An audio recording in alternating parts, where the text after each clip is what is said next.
Hello, my coding family. How's everybody doing?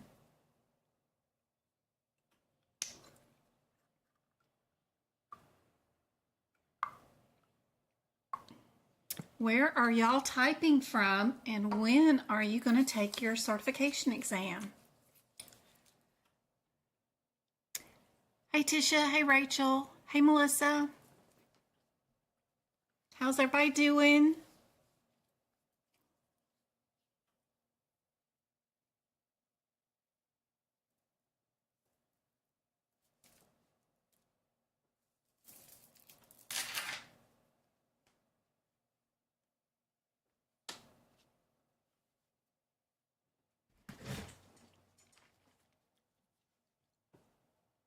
Hey, Tamara. Hey, Maisha. Oh, it's so good to see you guys. And a lot of you guys were here yesterday for TikTok too, so it's cool seeing you in both locations.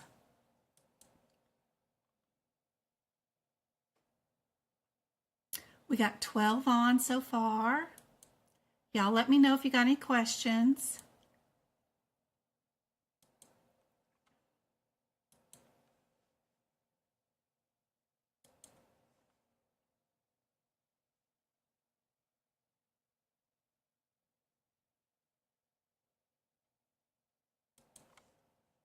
Checking up on chat. Lab and path for out of place codes is rough. Isn't it though, Rachel? It's just terrible. I do have a document on my website that you can purchase that is just all the out of code sequencing, and you can just fill in the page numbers if you felt like it, but it's kind of a rite of passage, right? To go through here and do it all by yourself. It's rough. You'll start seeing numbers and page numbers all in your head.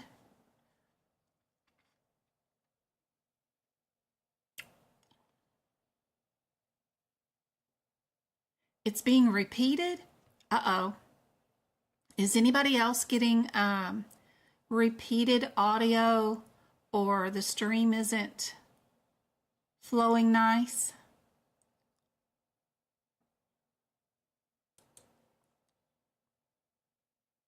Nope, everybody else has got just one voice. Okay, good.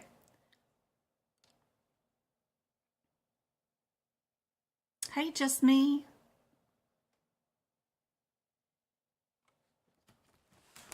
Yes, this is for CCA, CCS, CPC. I got a lot of questions over a lot of areas. Let's see. Somebody was asking about lab and path. Can I go over it? I don't know if I got any lab and path questions prepped for tonight, but we can go over the section real quick. Let's see.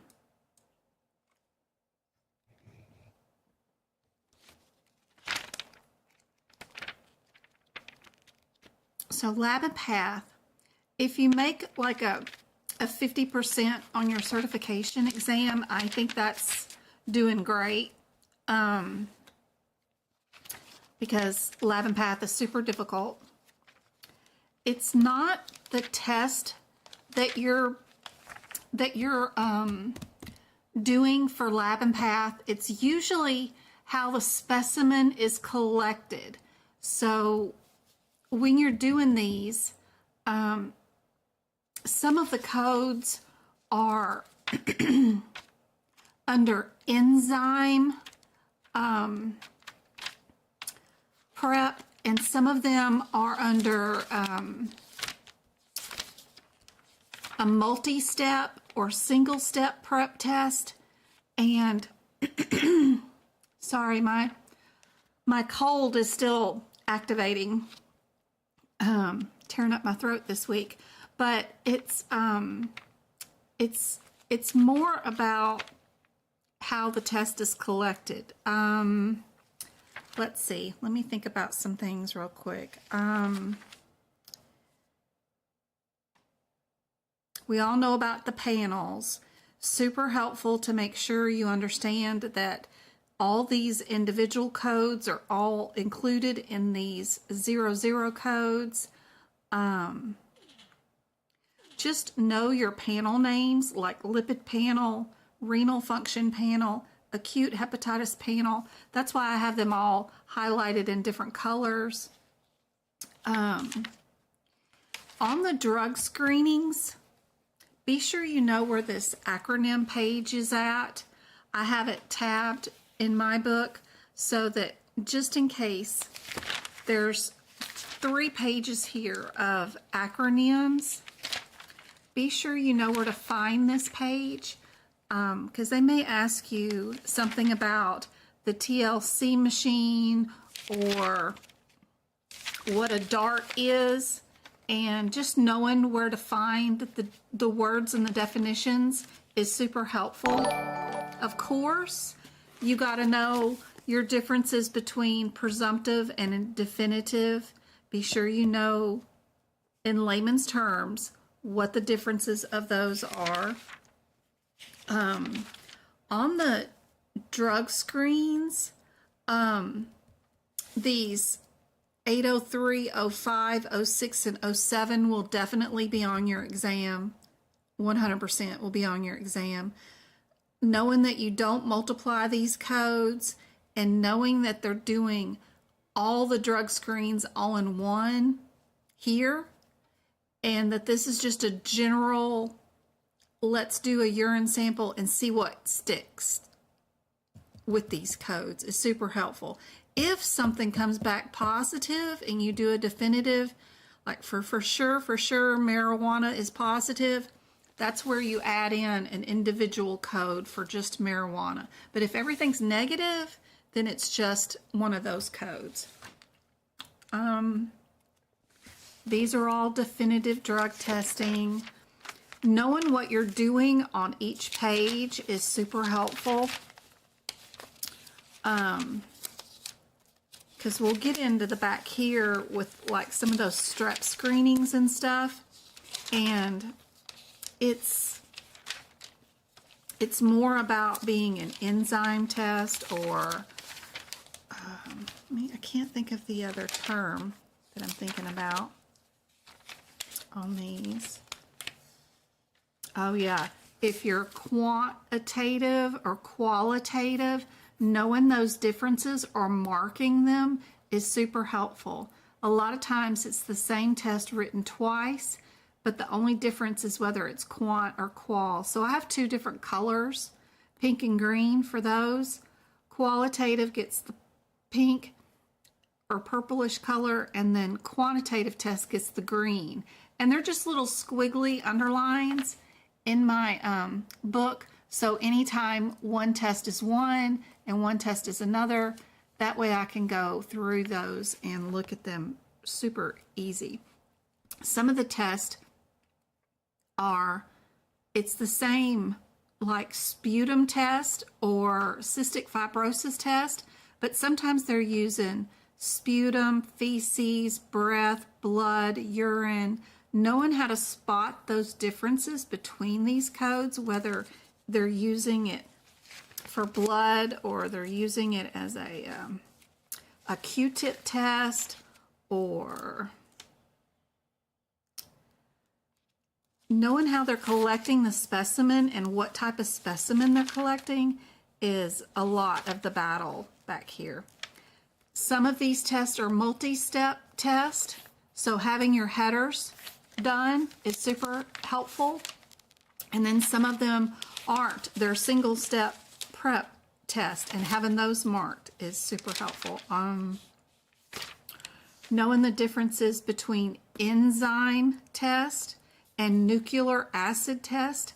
Everything here is all enzyme. These are all nucleic acid. These are all enzyme again.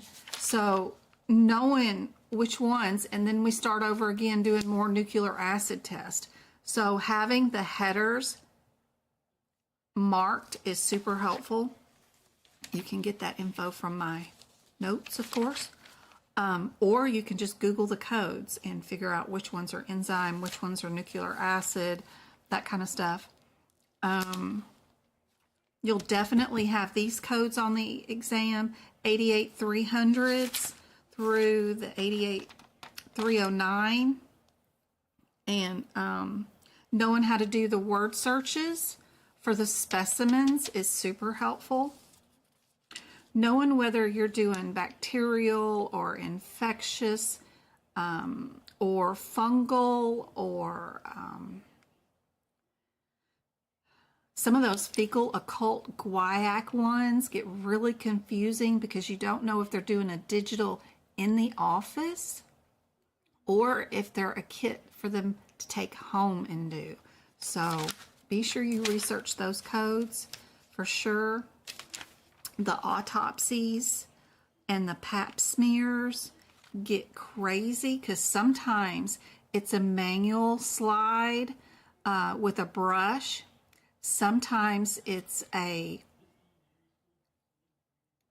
swish and some solution, then prep. Knowing the differences between those microscope slides is super helpful. Some pap smears, they go in with a brush and they scrape the lining right. Then they put it on a microscope slide and then spray some spray on it to fix it and make the cells stay there and send it off. Other times they take that brush and put it in a solution and just shake it about, and that takes all the little cells off the brush and puts them in the solution, and then that gets sent off. So knowing the differences between how they collected those pap smears and how they took those cells and sent them to the lab. Did they have it on a microscope slide? Did they have it in a solution? That's all super helpful. And then I said the autopsies, and then usually the female reproduction. So something along the lines of knowing whether an embryo or sperm is being looked at, those kind of things sometimes are on the exam. Identifying the sperm, yep, or the cystic fibrosis, the sweat collection. There's like 3 different sweat collections throughout Lab and Path that are all on different pages. They're not grouped together. So knowing those differences is helpful. But Lab and Path is difficult. If you get half of the answers right, you're doing great for Lab and Path, for sure. Unless you worked in a lab and you've done all these tests a lot, Lab and Path is challenging.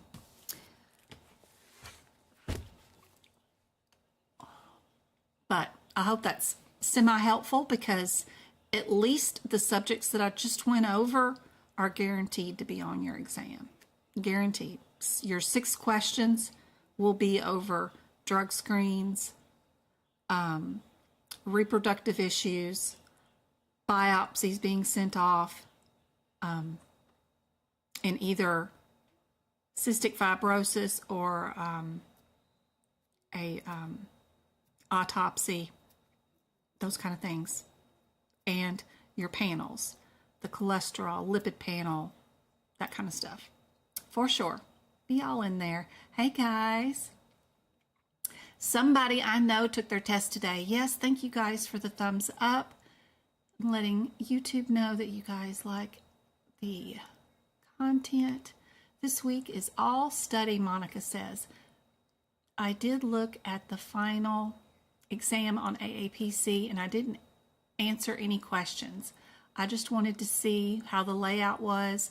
There were a few questions I didn't see in the books. Interesting. I was working on the CPCO course today. I did another chapter in it. I'm on chapter 3. I feel my biggest setback is going to be the cases. Oh, the cases are the easiest ones, Monica. They really are. And repeatedly, everybody that's had the CPC exam, they say those were some of the easiest. Just look at your headers for those. Don't worry. Don't stress too much on those.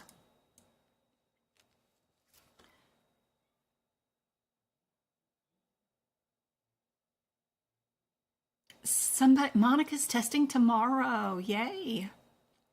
All right. How many do we got on now?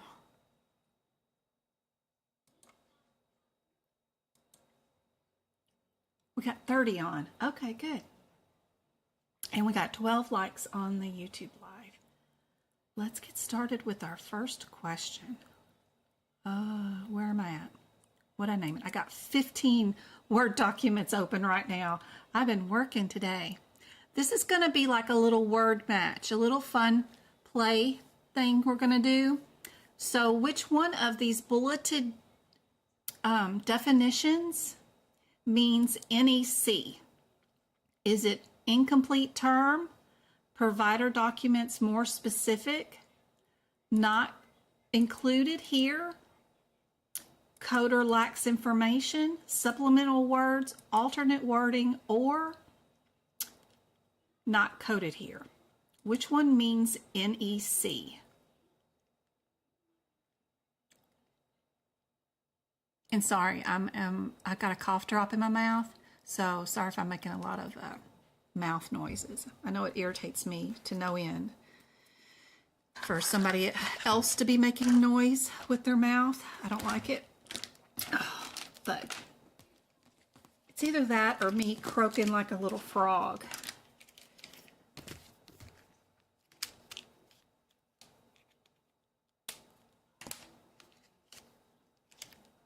How do you start? So the first thing you should do is probably go to my website, medicalcodingbyjen.com, and go to the resources tab and go to the CPT book prep page. Right there will be a step-by-step guide with the videos on how to prep your CPT book so that it looks like mine, and your ICD-10 book. And then you also just follow along with me. I teach for free 4 nights a week, and hang out with me 4 nights a week, and we will do practice exam questions, and we will do book prep, and that will make a big difference. Just start in prepping your book and then start doing practice exam questions with me. Super helpful. Have I seen a correct answer yet? Let's see. Which one means NEC? Do you know where to run and find the answers to this word match? What book are you going to go run to?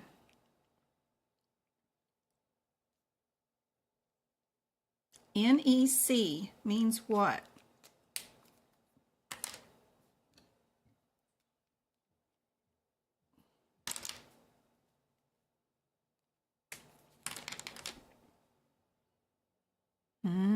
Oh, it's. She got it right. And I'm sorry if I missed anybody else that did get it right. NEC means provider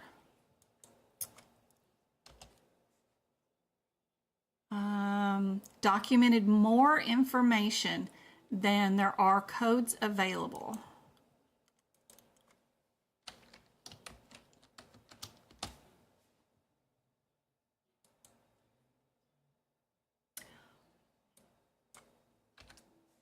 What about NOS?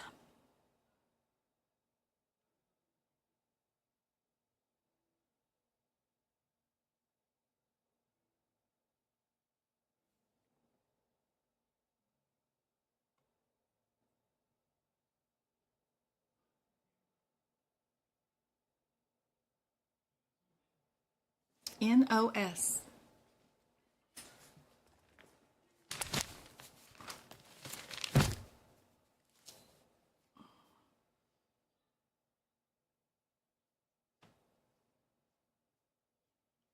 Y'all are in the ICD-10 book, right? Y'all are looking in your guidelines because they're all listed in order. Writing your guidelines, you should be able to run to your guidelines, the very front part of your guidelines. right after your thing. Starts out with NEC, NOS, and on down the road. They're all defined right there. What does NOS mean? Is it an incomplete term, not included, code or lacks information, supplemental words, alternate wording, or not coded here?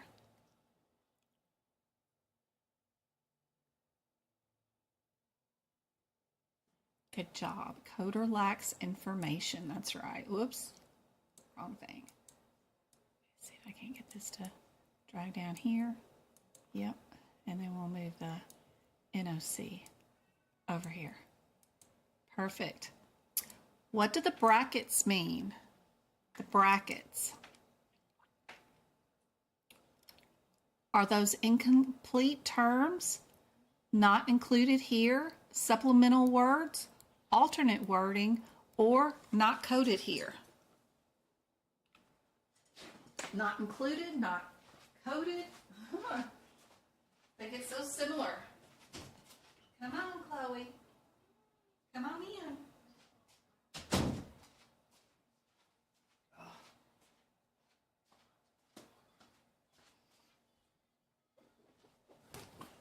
We're looking for the brackets.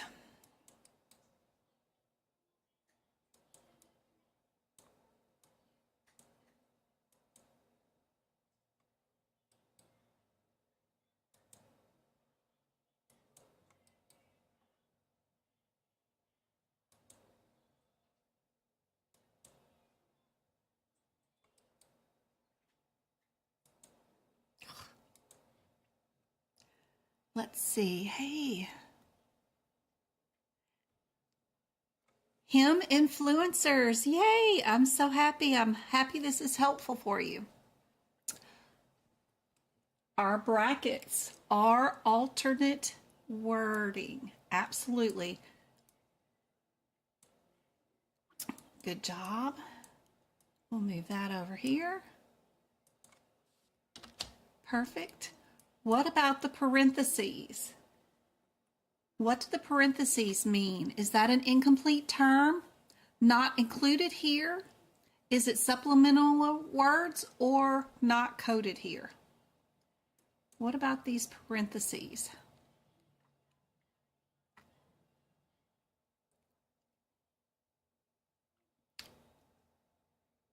Supplemental words.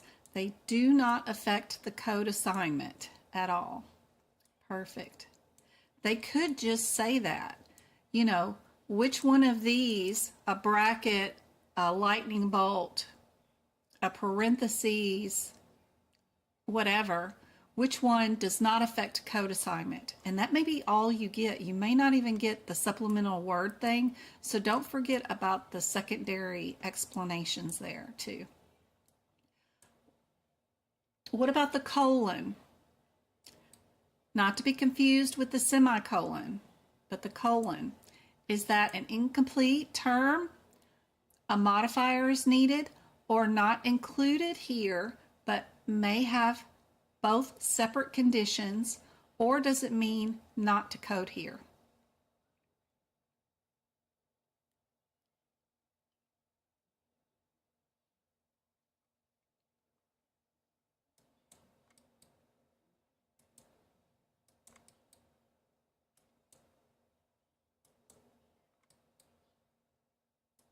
It's just not cutting it.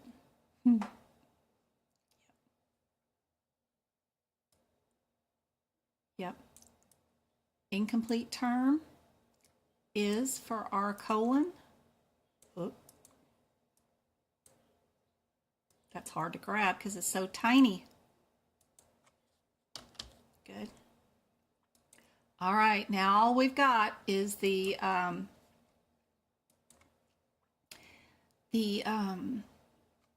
excludes 1 and 2. That's all we got. Excludes 1 means what? Is it not coded here or not included here?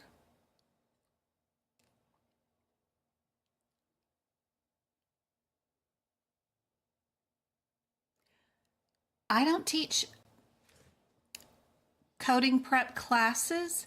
What I teach is how to pass any medical certification exam from the exam point of view. That's what I specialize in.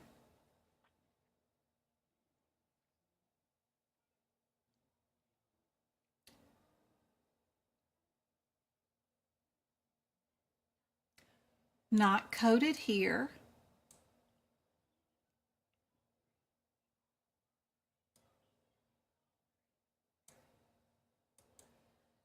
Is our excludes 1. And then we can move our excludes 2 up here to not included here.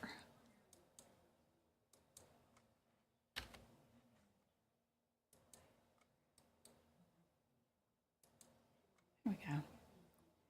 And then I've got all of them defined and highlighted for you so you can just kind of screenshot and take it with you if you need to. Anyway, I just thought that was helpful. All right, here's our first question for tonight. What is the definition of medical coding? When I'm looking at even word questions, I still look for similarities. We've got 3 answers that all start with the letter T and 1 that doesn't. Sometimes the answer is the oddball that's different from the other 3, and sometimes it's not, but a lot of times I still like to look at the answers first. I try not to read all the answers. I try to still look for my similarities, irregularities, anything that says never or always. I always stay away from as part of a real answer. So, what do you guys think the answer is for this question?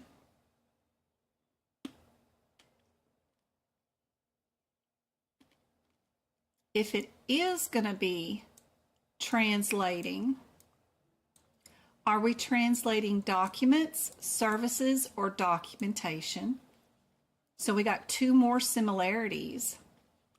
So if we get rid of our irregularities, these 2 are super similar, B and D, right?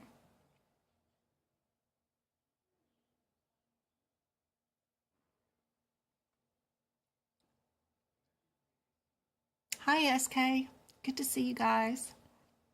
Be sure and comment and chat. I'll be giving away YouTube memberships, and those YouTube memberships get you access to my exclusive videos, which are podcast, my old workshops that do 75 practice questions in 3 hours in the same pace as the certification exam. Super helpful way of practicing exam questions. I also have duck classes, and I also have book prep where you can watch me do all my guideline book prep and the ICD-10 books, or each individual CPT code book prep. I don't have every single code done, of course, but usually the first 10 or so pages in each chapter has something done. But those my exclusive membership videos are super helpful, I think. And I'll be giving away some of those memberships in just a minute. What about the lacrimal gland? What does it do? It's obviously production of something. What does it produce? Good job. Tears. Tears of joy we will all have when we pass the certification exam, right? What is the function of the thyroid gland? I'm still looking for similarities. We've got secrete on all the answers. What are we secreting? Hormones, all the same answers. We got regulating, same answers. Oh my. All right, are we doing body, insulin, immune, or mood?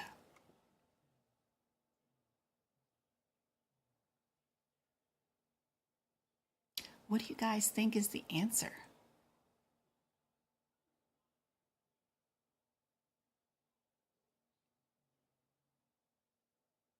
And if I missed your question, just ask it again. You're listening before you go to bed, Monica? I know you got your exam tomorrow. Don't forget, I saw some, a word. It starts with a U, and it means itching or hives. What is that word? I know you guys know what it is. And I meant to say it yesterday because somebody took their exam today and I forgot to. So I wanted to mention it today. So if you're taking your exam tomorrow, there's a U word like umbrella, but it's not umbrella. It's something. It means itching. My brain is not working today. Yeah. URTICARIA. Yeah, you guys know what I'm talking about. Don't forget about that one. Something about itching or hives or something. Be sure to know that one for tomorrow. Yes, yes. Okay, what is the answer for this question? Let's give out some of those memberships.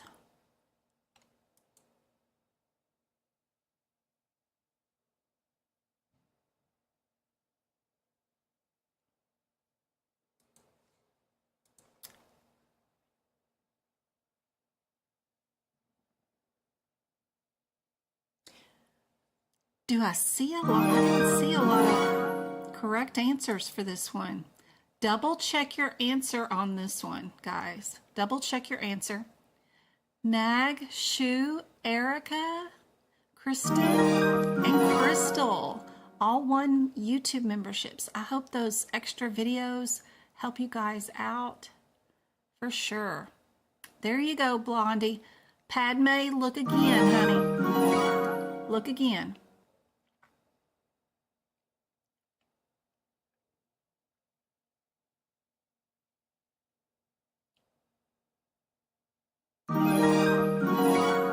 Hey, Juanita, good to see you.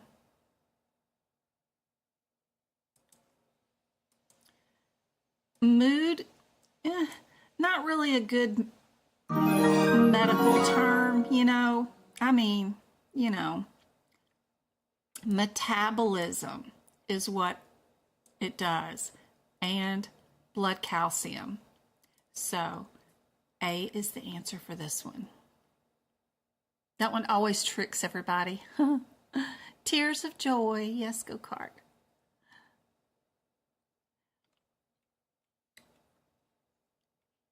Superficial fascia is in what layer of dermatitis? Ooh, I wrote this question today. This is one of my creations for some reason.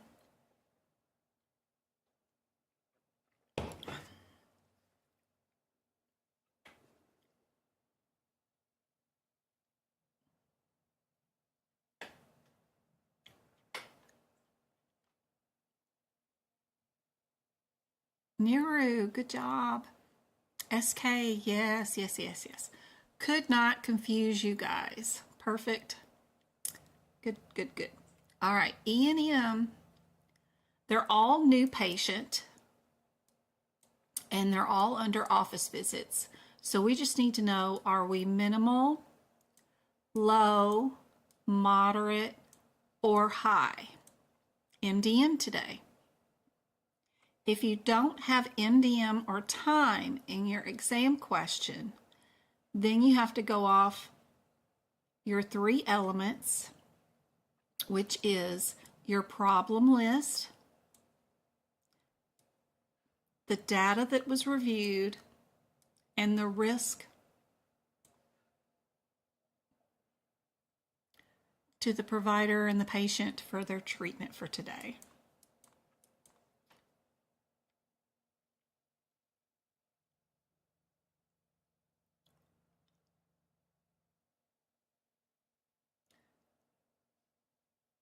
Try logging out and rebooting your device, go kart, and then log back in and see how, if it works better.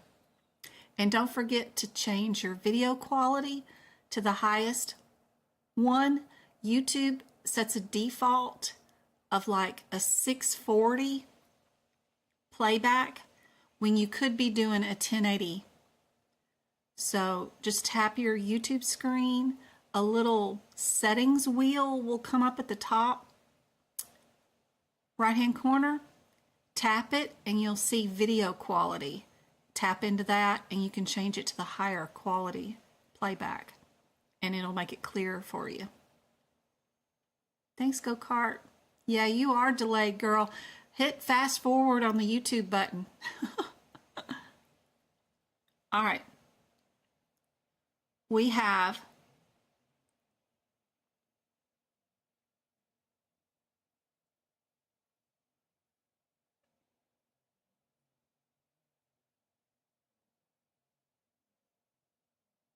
where am I at? Okay, we got the patient. No other problems. How do I code this one? Yep. We just have a UTI. We know that the patient would be getting an RX.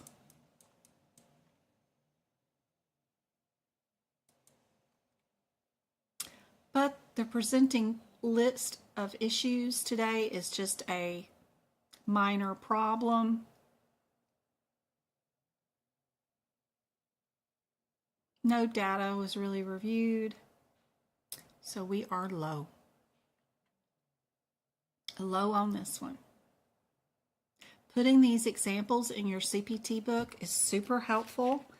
So things that I like to do, I write them in a couple of places, but you know, this lovely chart that we have, I'll write examples of what low is right here, like physical therapy, OT, over-the-counter drugs, influenza, UTI, not at goal, and I'll do examples of moderate and then examples of high. But also at the individual code level, what yearbook is this? Oh, this is 2023. I'll put examples here like bandage, rest, OTCs, UTI right there underneath 203, or a simple mastectomy, a migraine, those kind of things. So that's super helpful. That way you've got it to reference during your medical coding exam.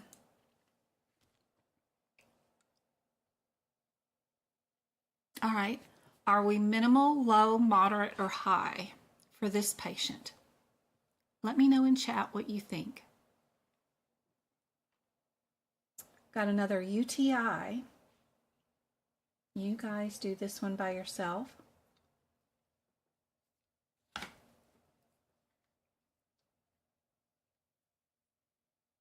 I hope MK and Twinkle's moms are doing better.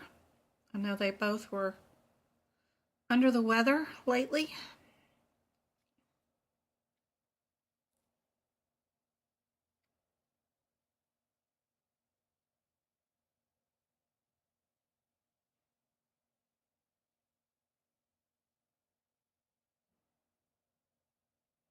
We did a UTI patient previously on the previous question, and we diagnosed them with low.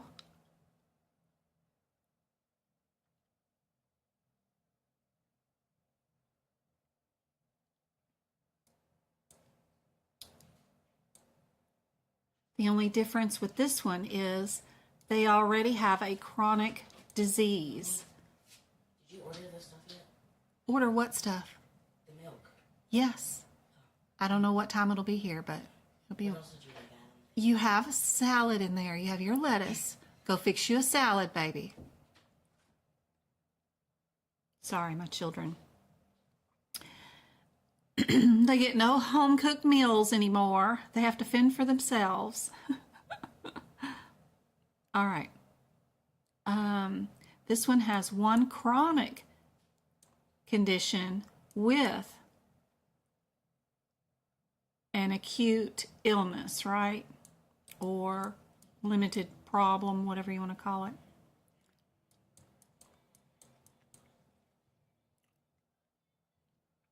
So this one has two things going on.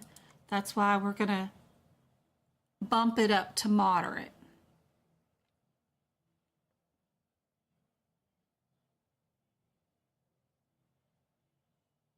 Yep, Monica, yep, that's that word. Somebody else is on rewind on the video. When reviewing telemedicine claims for an office, based on time, which of the following is not required for the provider to document? Is it service type, platform being used, consent, or total time?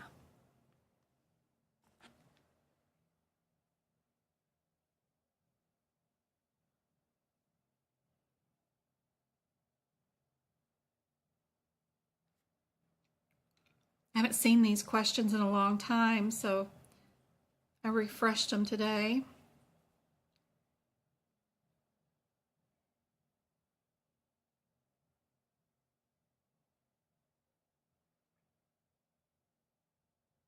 Oh, y'all, today's my mama's baby sister.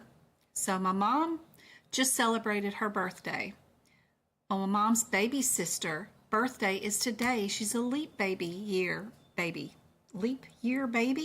So she claims to only be 17 today, even though my mom is in her 70s. It's so cute. Anybody else have a birthday today?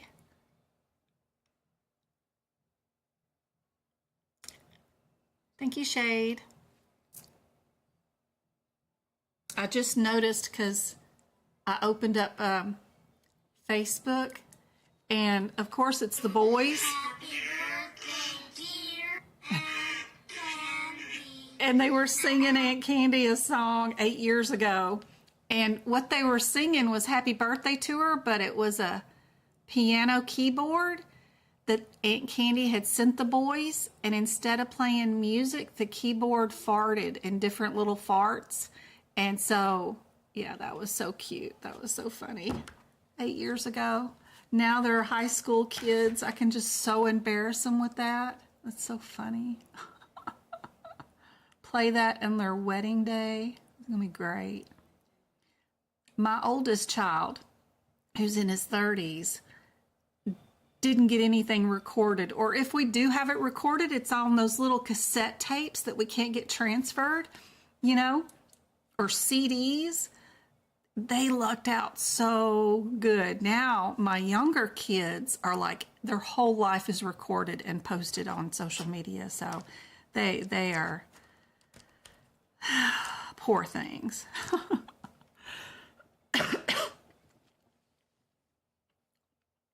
Aunt Candy's fun. She used to be the world champion baton twirler at Memphis State University. She got to play frisbee on Elvis's yard because they lived really close to Elvis's house. It's really cool. Aunt Candy's had a cool life. Today's her birthday. All right, for a fracture treatment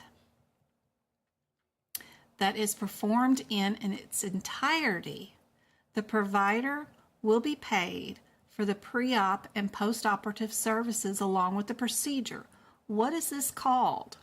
Do we call that a bundled service, an unbundled service, a global service, or all A and C only? Hey, Pearly. Good to see you.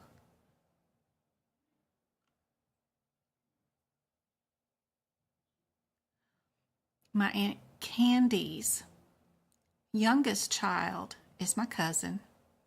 His name is Christopher. He's a police officer in Tulsa, and his wife is too. But he has brain cancer right now. He's only in his 40s and stage 3. He's going through chemo and radiation. I got an update today on cousin Nick, and he's finishing up his, he's got 4 more radiation treatments to do and 6 more chemo to do. But he caught strep throat, but he hasn't stopped any of his chemo or whatever. It's just made him really tired on top of the chemo and radiation. But they're seeing an end at the end of the tunnel. They're almost done. 6 and 4. 6 and 4 more treatments.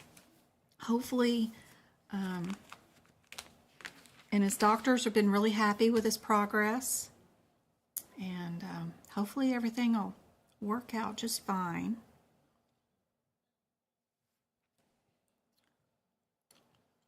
Thank you guys. Yes, send positive vibes his way. That would be great. My little cousin, he's the baby cousin, Christopher.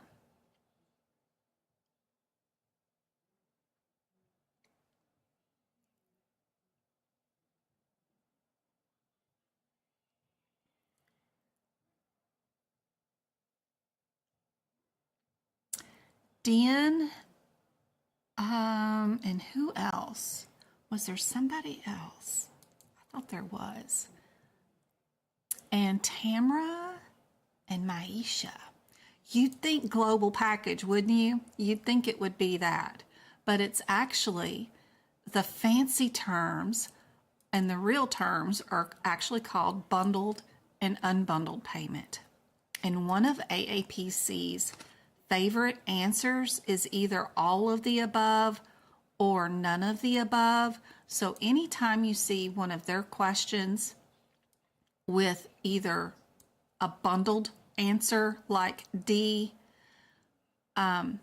take care and make sure you really look at that really well, because a lot of times it's usually the answer that's all of the above, none of the above, or a grouped answer like this one. Hold on, I got a cough.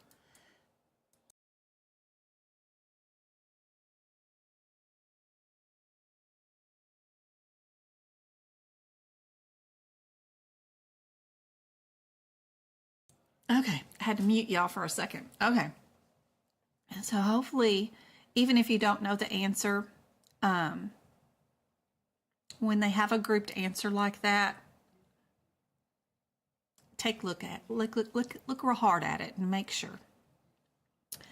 All right, which oversight organization has begun investigating telefraud? Is it CDC, CMS, the Medicaid Inspector General, or OIG?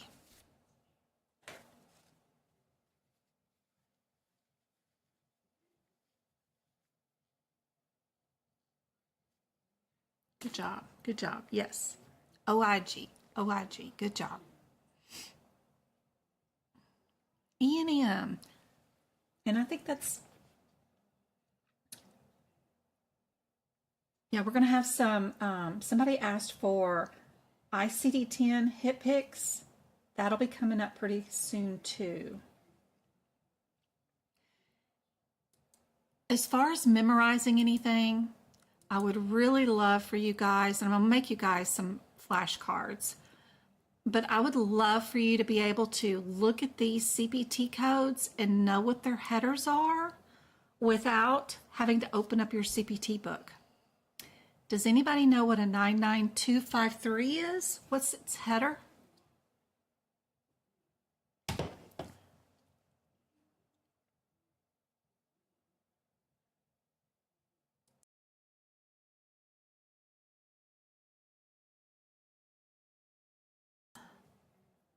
Hey, Kristen. Good to see you. Inpatient consult. Yep. Awesome. Consult at the hospital. What's the header for 99221?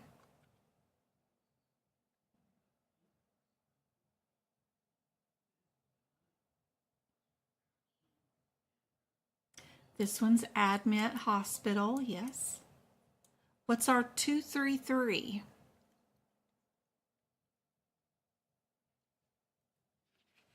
You know that header without looking at your book?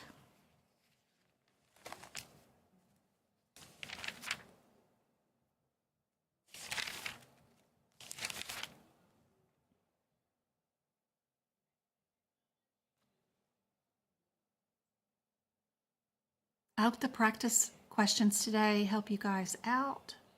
Subsequent hospital visit, yep. What about 2, 3, 4? What's your header? Or let me say, what's Jen's header for 99234? What's Jen's header for that one?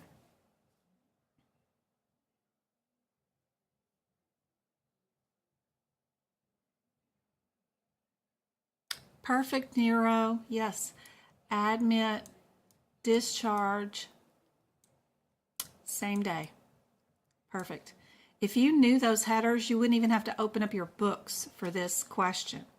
Read from the bottom up, especially read that last question first, so you know what specifically they're asking you to do in the question. Because a lot of the E&M questions, I'll see a lot of people that I tutor and stuff, they'll read all of this stuff, but then they skip the last sentence because they're assuming, based off what they just read up here, what is being asked of them on the last sentence. And a lot of times it's not. They could care less about whatever's going on up here. They usually change it up at the end and ask you something else random, like, what would be the visit for tomorrow for the doctor to come by and see them? Whatever. You never know. Always look at your headers for all of the E&M question answers first. Get those headers in your head, or at least do 2 headers at a time, 2 answers, and then read the very last sentence in your question is step 2. And that's it. That will tell you what you need based off the answers to get this one correct.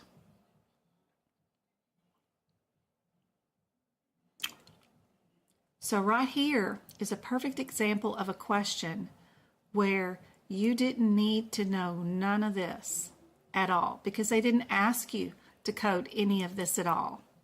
What they're asking is, what would we code if we saw them tomorrow? So if you took the time to read any of these words, you're wasting your time. And that's what a lot of the E&M questions are designed to do, is slow you down, make you read a bunch of garbage, fill your head full of numbers and names and ideas, and just slow you down. They know you only got 120 seconds per question. The only thing you needed to do was see what your header differences were and read the last 2 words, and that's it.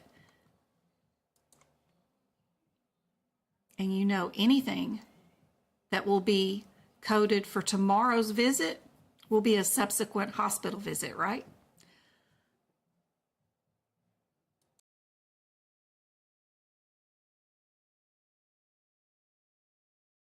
Yep.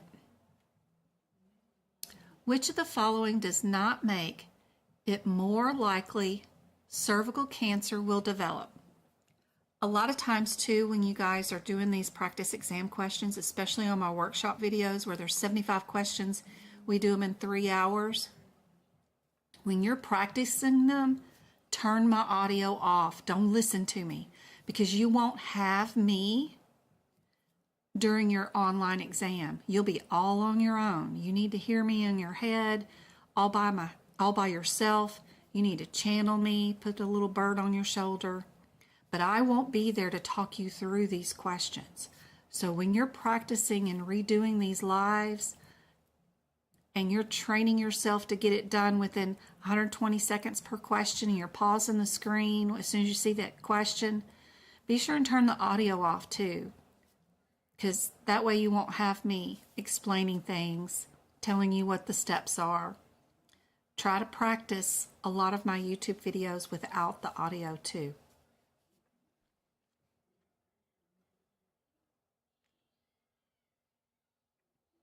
Correct.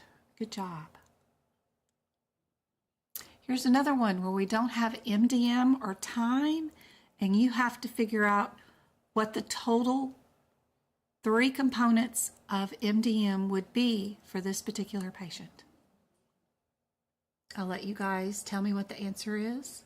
while I go try to clear my throat again.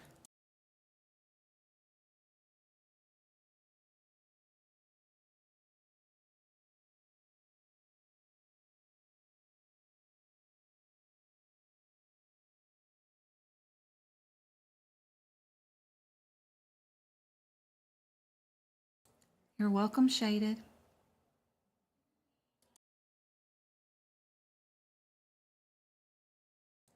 B's and D's. Where are you going to go to find this answer? They're asking you a question that you have to answer from the table on these pages. You can only answer this question from these tables right here.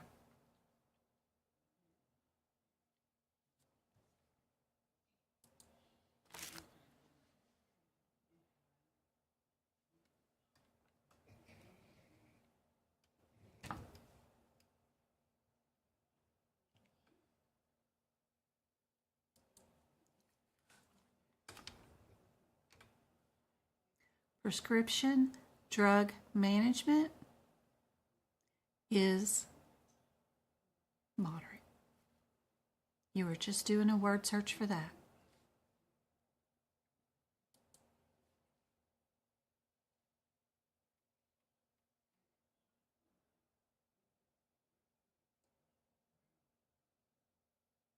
CPTs. All right.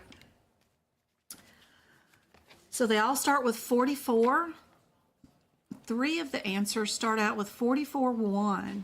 Let's go to those codes and see what's going on. Yes, Travis. I want donuts. You want donuts? I want donuts and pizza too, baby. But we have to control our urges, right? You mean by John? He said we all have to control our urges. Well, it's not good for your health, and it's not good for your acne. It's not good for... I'm young. You're young. I'm only 15 and a half. Still, You're only so- 15 and a half, so you can eat donuts for breakfast. Well, Yeah, I don't have to worry about my health until I turn like 18. well, I have to worry about your health no matter what. Go eat your salad. I love you. All right, 44-1. Let's go run to those codes. Oh, gosh. I should have made some hot tea, and I didn't. Okay. 44-1s, 50, 60, and 44, are they all under the same header?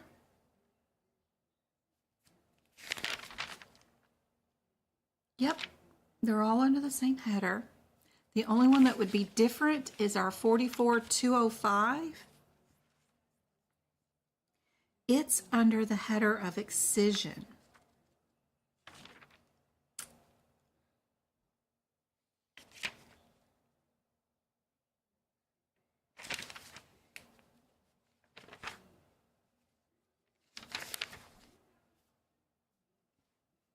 What did we do today?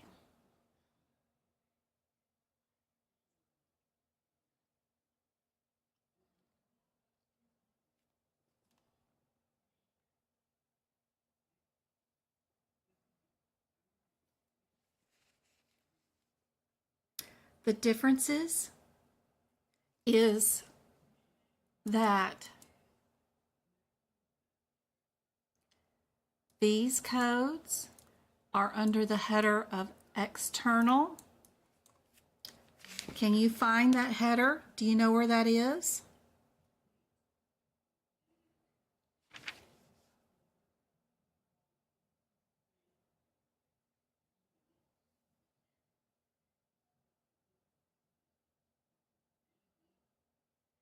Oh, did I mark the wrong one? I marked the wrong one. Our 205 is the external, right? This is the external. External.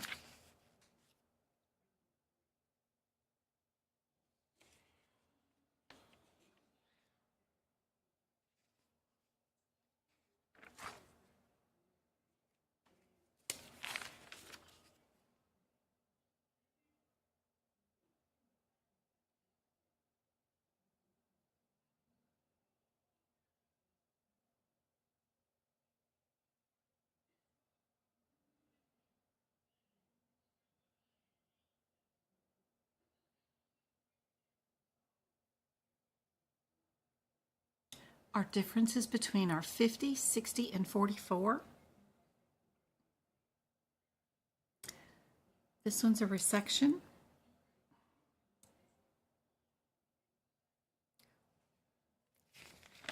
Our 60.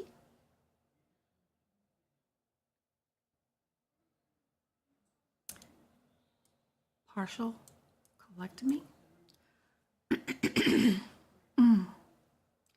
And this one is a total colectomy. What did we do today? This one had a partial done previously, but what did we do today?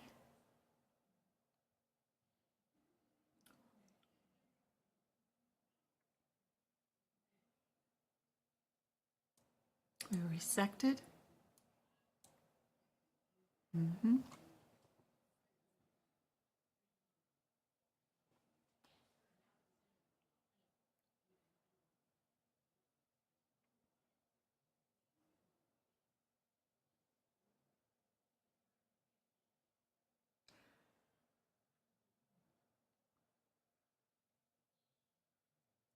Your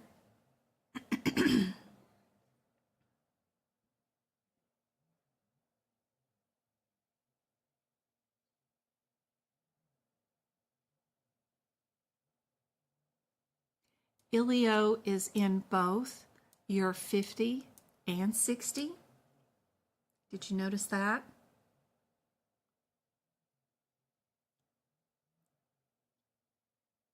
But our 50 is iliostomy, where our 60 is the iliocolstomy. It's missing this word. Our 50 does not have this part. Is our little bit of difference between those two codes. 44 is also missing the COLO part of the iliostomy word.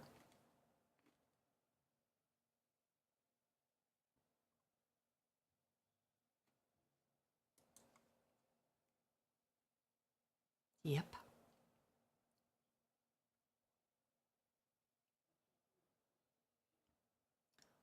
All right, we got two codes, just the 84 and the 85 and the 88. But we got two answers, sorry, that are the same, and we just need to know if we times it by 2 or not. So let's go run to that code, 453. What's going on with that one? 453. 84 and 85.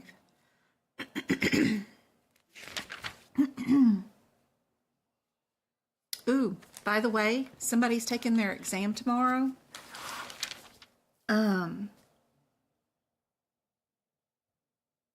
This colonoscopy decision tree right here has been on the exam for quite a while. So be sure you know where to find this colon decision tree here.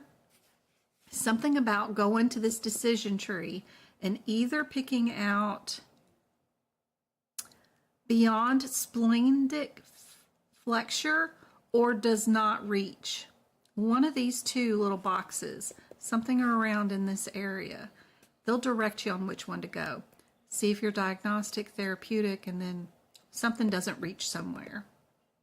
Anyway, it tells you what the answer is right there. So be sure you know how to utilize and know where to find that decision tree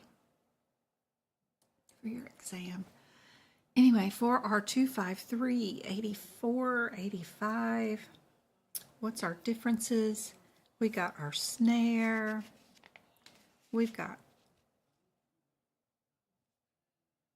our polyps and hot biopsies.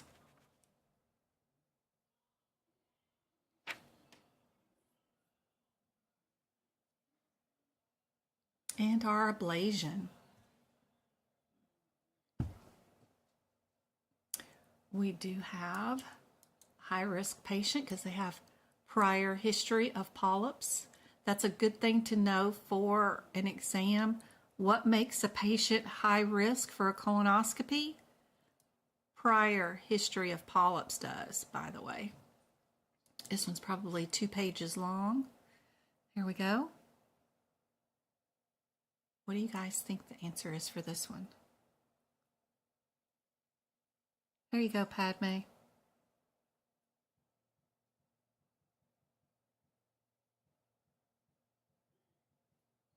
Are we hot? Are we hot? I see hot.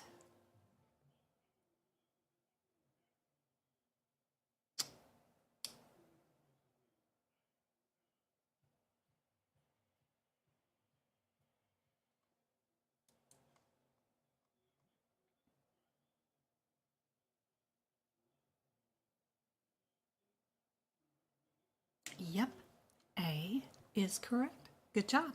Perfect. All right. What about this one? We've got 2 of them that are 4310 and 2 of them that are 4311. Let's go see if there's any header differences between those. 4310.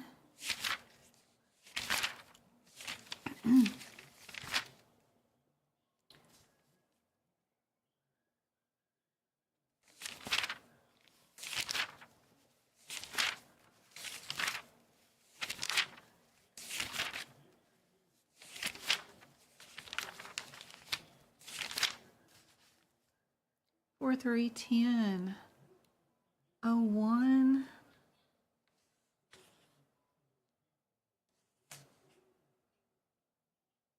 And 07. And then our 4311, 17, and 12. They're all under the same header. Just different parents. Probably got to pay attention to your parent codes. For 1001, your parent code is the 100 code. And then our 07 is its own parent code, so that's perfect. Our 17 is its own parent code, perfect. And then 12 is its own parent code too. Did we do a total, near total, you see how these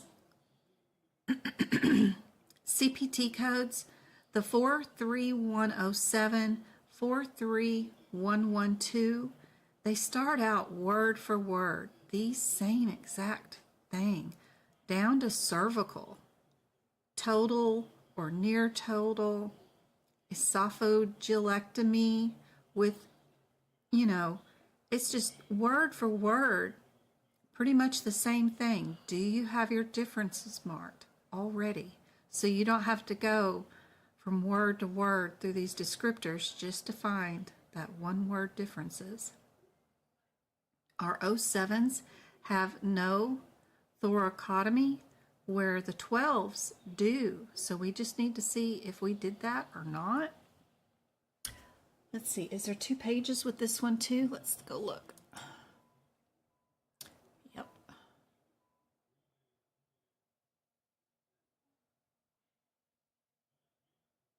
Having these marked ahead of time saves you a lot of trouble and stress.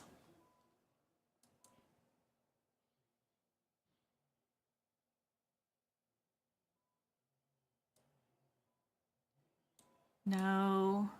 T. This one positive. T.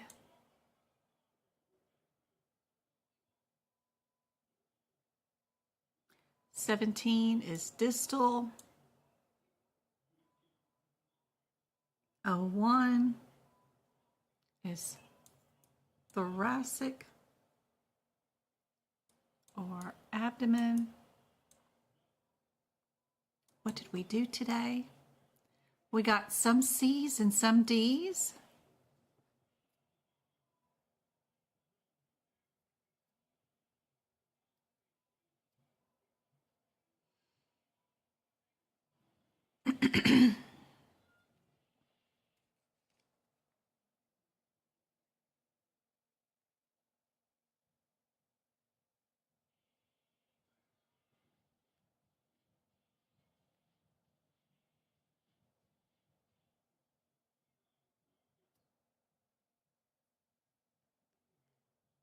What did we do today? We've got our T, so we know we did the T, right? So we know it can't be C. Our O1 is just an excision. We did a lot more than just an excision. Our 17 is a partial distal 2/3 with our thoracotomy and a separate abdominal incision. Did we go in and make 2 incisions? This is 1 incision.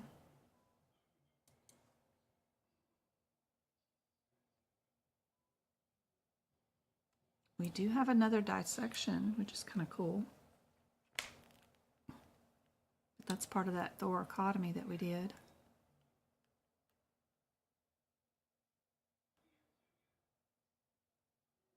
But it's all thoracic. Or if we're cervical, our differences between our 12 and 17. Cervical, thoracic. And we're cervical.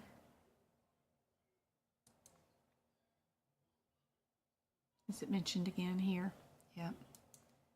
Cervical. Yep, yep, yep. Where 17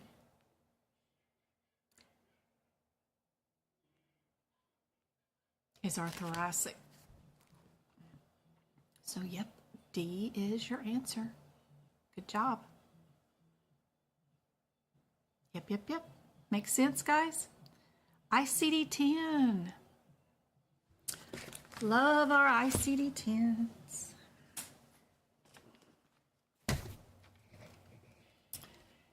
When I see these questions, the first thing I'm going to do is run to what? What am I going to run to? Am I going to run to that S82853 number? Is that where we're going?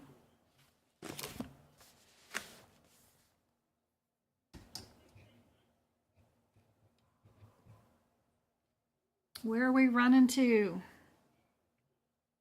These S82853.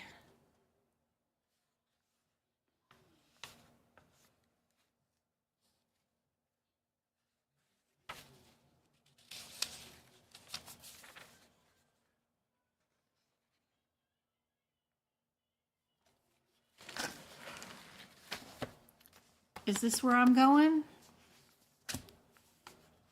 S8285s? Am I going here? Yep. Nope, we're not. We're stopping at S82 because that's the only way you'll find your definitions for your 7th character digits. So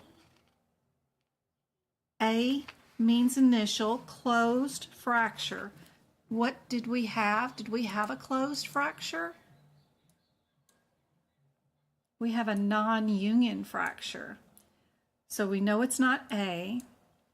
What's K? K is subsequent closed fracture. It does say non-union there. What's S? S is sequela. We're not there. And D, closed fracture, routine healing. What do you guys think the answer is?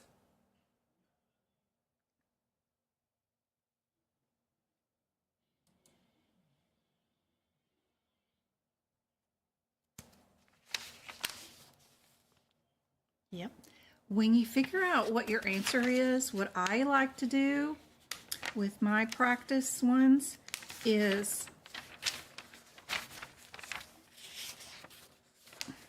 turn my camera back on, is after I've finished an example, I'll go next to the code and underline it that was the correct answer, and then I'll write a little thing about it. Example, meadow, femoral condyle, recent injury, no M code. So just means something to me. It may not mean nothing to you guys, but this means something to me because I had a practice exam question where there was no M diagnosis code. There was a fracture of something, the bucket handle tear, medial meniscus that was messed up on a right knee of somebody. And the key important parts that were inside that question, that they didn't call it a bucket handle tear, or they didn't call it a medial meniscus tear either. What they called it was this femoral condyle thing, and they did not use an M diagnosis code to go along with it, only the injury codes. So anything that you get from these questions, like this one was the non-union fracture of a ankle tri whatever fracture, you can either write it here because you're going to need those examples of the K. You could write that example right here and then also go to your 85.3 whatever the answer was. 5.3 S2, not S3, S2. Right here. Yep. You could go write another example near the full 7 digits of the codes too. You could write it in 2 places. What that does is the more examples you write and the more often that you write them in the book, if you write it, the example right here near the K, and then you write it again near all 7 digits of the code, it helps you remember patterns as things go on. You'll remember that fractures need this, they need that. You only code them with this thing because you've written the examples down. Even when they come with CPT codes, I'll write the CPT code here, and then I'll also go to the CPT code and write the diagnosis and the CPT code together again here, and then I'll write it in here. The more times you write things, the more times you'll learn more about the guidelines. They'll start to stick, and you'll start to see patterns too. Here's one where I was at a Z98 and I wrote an example, cancer after transplant, no Z98. Things like that, writing it here, and then I'd probably rewrite it again near the transplant ICD-10 codes too, not just in the Z status codes area. Super helpful to do that. When I do my ICD-10 guidelines or book notes, I also move my guidelines to those areas. Let me see, wrong book for that one. Oops. I got, for example, let's go to COVID. COVID diagnosis codes are the U codes, which come after the Z codes, which are really difficult to find if you're brand new at coding and don't know that they just kind of smash those in the back, depending on which book you've got. But the U diagnosis codes, like U07, I wrote every kind of example on that page for COVID that I could find, whether it was a patient who had just exposure or history of COVID or a visit to follow up for COVID. What's the answer? I wrote it all down on this one page. I did the same thing for pain. I did the same thing for hypertensions. I did the same thing for cancer, for sepsis, for adverse reactions. You can go OB and delivery. I wrote them all out, all kinds of examples just on the OB codes to make things easier, so that I saw lots of examples so that when I go to my coding exam, if I have a pneumonia due to COVID, I know what the answer is because I wrote it out. Super handy dandy. What if they're under immunized for COVID? What if they're over vaccinated or under vaccinated or partially vaccinated? What's the answer? It's different.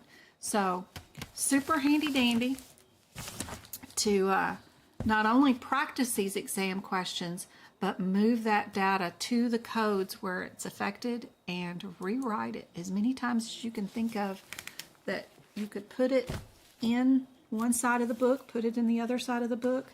So more times that you write things, the more it'll get ingrained in your memory.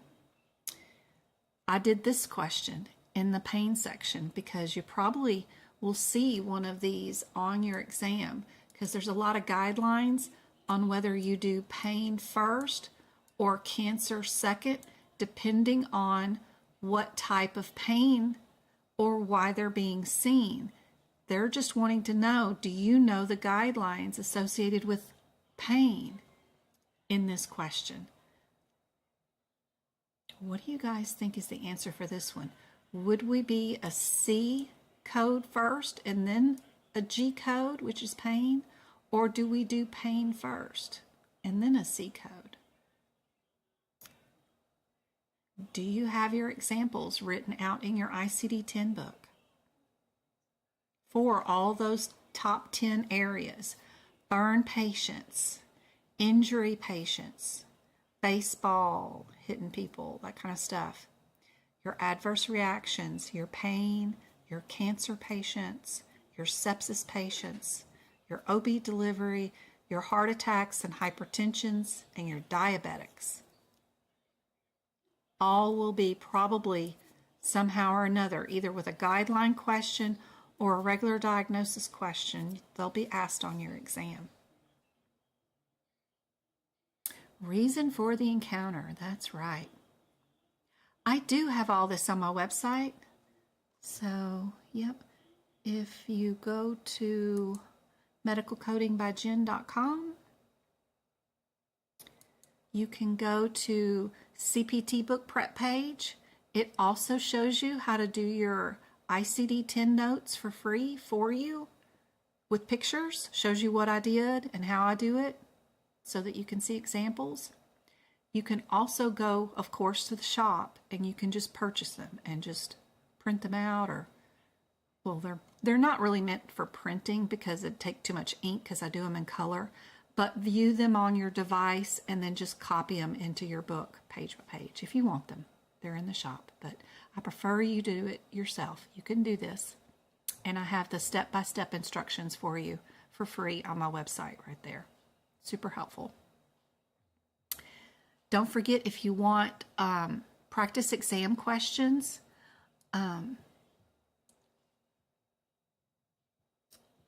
don't purchase the Amazon books. Stick with AAPC's practice exam questions. Those are a lot better than anything that you could buy over the internet. I do like Pocket Prep.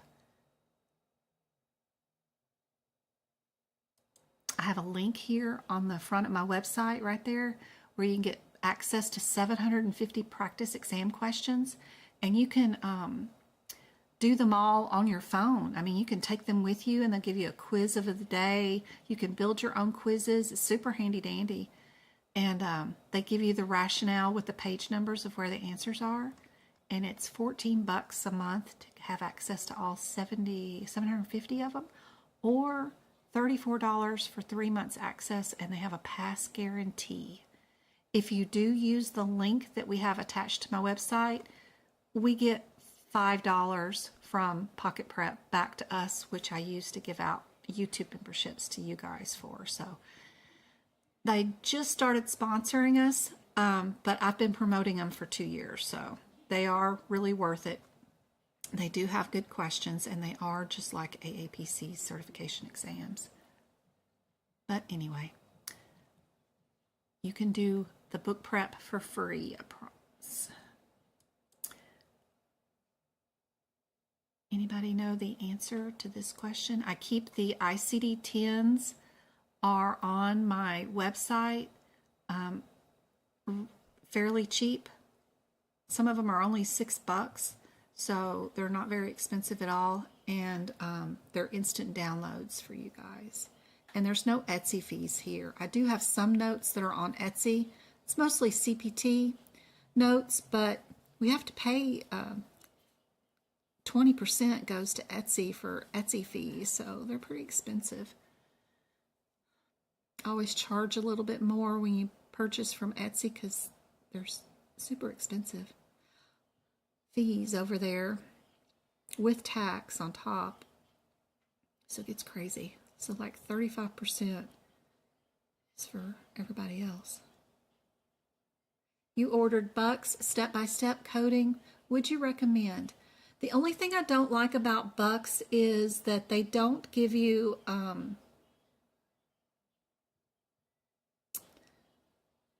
enough questions that are multiple choice. A lot of it is fill in the blank, and I don't like it because the exam has never been fill in the blank. Now that may change one of these days, but I just wish there was more questions. I really would prefer you to just get them from AAPC. AAPC has a ton of practice exam questions for you to purchase, or from Pocket Prep. Pocket Prep has 750 of them for $14. $14, it's ridiculous. But AAPC, if we go there, of course you can purchase their practice exam questions. Right there, you just go to the practice exam questions and just pick these two bundles right there. And then check that into your cart and then push those in your cart. So for $80, you can get a bundle. I prefer you to get both bundles. If you're only going to get one bundle, get DEF. Now, if by chance you did not pass and you've already taken your certification exam, hold on just a minute, you can purchase more questions. Just a second, guys. Let me get to my account real quick. Exams. Come on, website, you're so slow. If by chance you didn't pass, you're going to go to this place and you're going to click on View My Score, and you'll see your breakdown when you didn't pass. Right down here, they have these extra special practice exam questions that are called Area of Study questions. There are 160 questions in a bundle, or you can do the drop-down menu and only pick the ones where you failed in, or you can just purchase, like, I only want the compliance and guideline questions, right? You can buy those individually, and just the E&M questions. But these questions are really good too, really good. But in addition to all this, the other things that I would recommend is if you go to COC and their practice exams, I have found that some of these questions were on my certification exam when I took it. They have 6 or 2 bundles, exams A, B, C, D, E, and F also, that you can purchase. That's another 300 practice questions right there. Other areas, if you want to just do like all E&M questions, go over here to the specialty tab. do this drop down menu. Then you can pick certifications like ED, the CEDC. That's all ER, E&M questions. You can do CEMC. This is all E&M questions. That's all it is E&M. FP is all family practice office visits. So, and these are only $40 a bundle for these questions. FP is family practice. PEDS, the PEDS one, is all pediatrics, immunizations, whatever, circumcisions. They're doing all PED stuff right there. And these are only $40. Really cool to do those specialties. And of course, once you guys do pass your CPC and get your, or CCA or CPC, look into going and getting these certifications, because these certifications, like especially the family practice one, you've already passed your CPC. You could be ready to just sit and take this certification and pass, because it's just the same thing as CPC. It's family practice. ED or E&M certification, all those are the same thing. If you pass the CPC, you could pass any of these. CCC is all cardiology questions. Woo, they're difficult, but they're good. But AAPC has a ton of practice questions. The other place, CCO, they have 2 free practice exams, and then they have 3 that you can purchase for like $80. And they're good questions too. But Pocket Prep, AAPC is what I really recommend. That's pretty much all I recommend besides Pocket Prep, AAPC, and CCO. Because everything else is just outdated, or doesn't have enough of the multiple choice questions for the cost of the questions. Because like Bucks is like $100, but you're not getting enough of the multiple choice. I think for $100, for $100 you can get all E&M or all cardiology, or all guideline questions over there on the AAPC website. All brand new questions for you. Or for $14 you can get 750. And these 750 you can build your own exam. If you want to do only E&M and guidelines, you build your own exam and instantly it'll have it for you, and then you can do it. It's great. Don't forget, on my website I have my own practice exam questions that are free for you guys too, right here. There's just 3 questions here, but if you journey down here to this, you've got 3 flashcard quizzes here for you guys too, that are super helpful and free for you guys. If you've already done 1 or 2 of the flashcards, be sure to leave the program and rejoin it so you can see and have access to all 3 of the exams that are here. They're totally free for you guys. I'm playing around building quizzes on my website, seeing what I want. So anyway, this will change as things go on.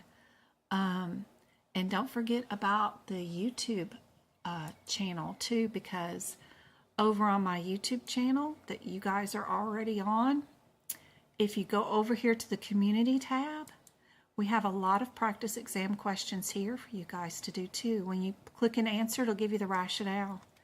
Don't forget about the playlist tab. That'll show you, like, if you only want to do ICD-10 or just integumentary videos, or my 2-hour duct class videos, which are 2 hours of hard practice exam questions, or just the workshop videos. Those are the ones that got 75 practice exam questions. Those are all there too. If you want to watch me do book prep, I've got the ICD-10 and the CPT book prep videos that are there too. All this is all free for you guys. super helpful for you guys. And the short videos are all there. And then the lives, the repeats of these 2-hour live lessons that I have are all under the live tab. And there are 2 years worth of these. Nightmare. Listen to me yell at my kids or get questions wrong, or who knows what's going on in all these videos, but there's at least 2 years worth of 2 to 3. Look at this, is almost 4-hour long video. You've got a ton of me and my voice. Raising my kids here. But hopefully this is super helpful for you guys. And be sure and hit the subscribe button because it's free. And I'm hoping to get to 100 subscribers, 100K subscribers this year. So I can get me one of them YouTube plaques like all the other people have. It's really cool. Let's see. What else? We go back to our practice exam questions that we were working on. Right? Yep. Our pain. Did you guys figure out what your answer is for this one?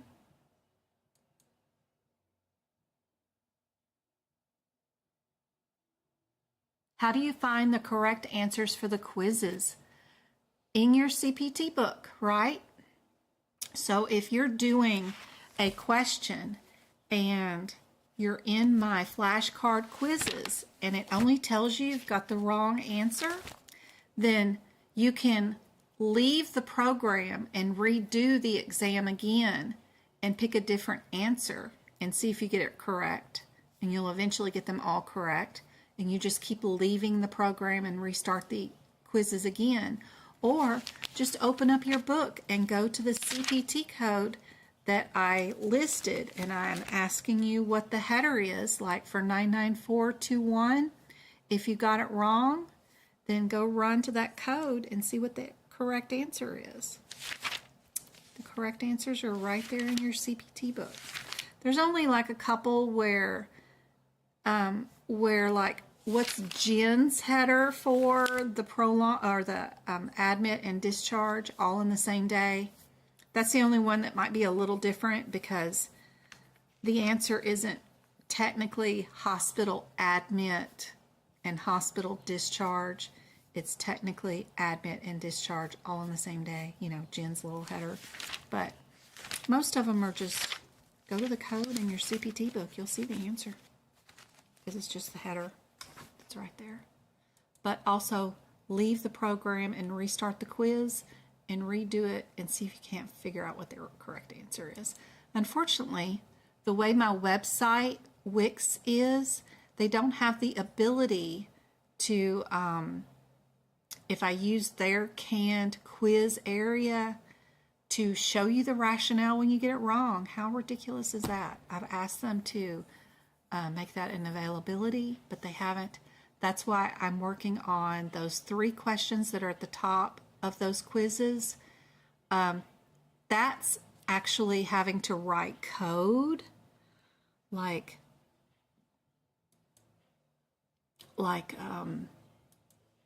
computer talk language for things.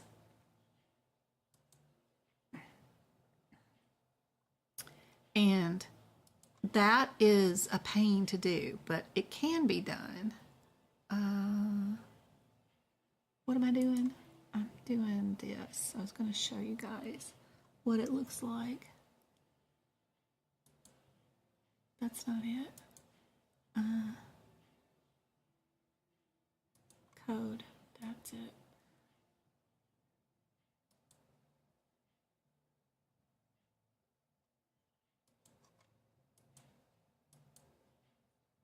That right there.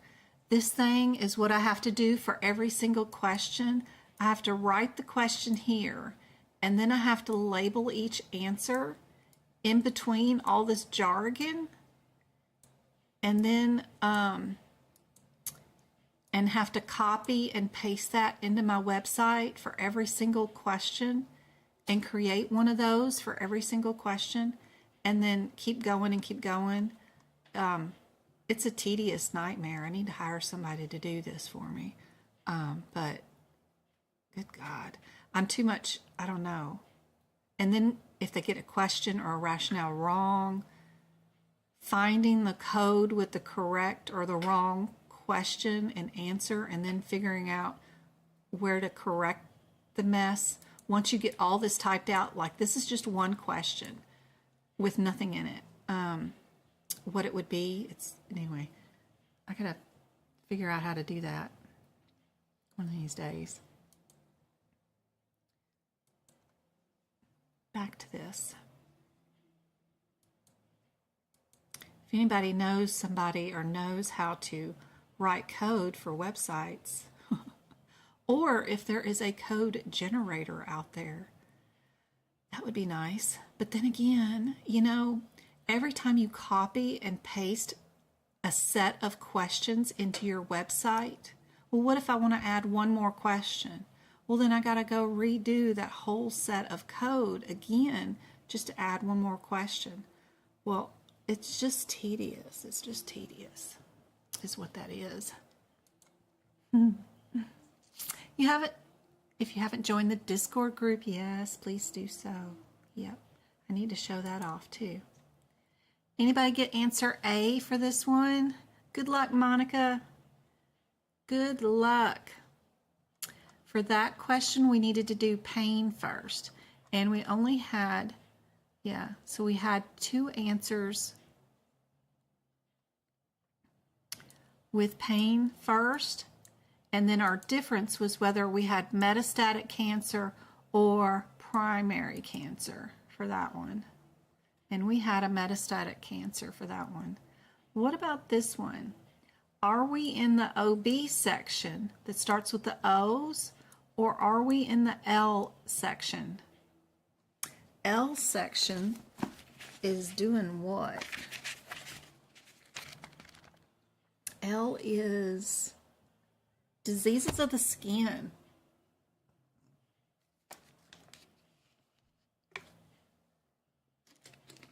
Best of luck, Monica. Let me know how it goes. Fold down some page numbers of where some codes were that were on your exam. Let me know. A general idea of if I'm teaching you guys in the right area would be nice to know. Hopefully I am. It's probably a difference between B and C with these two, because if you just look at the answers, which 2 answers are super close, and it's probably a difference between those 2.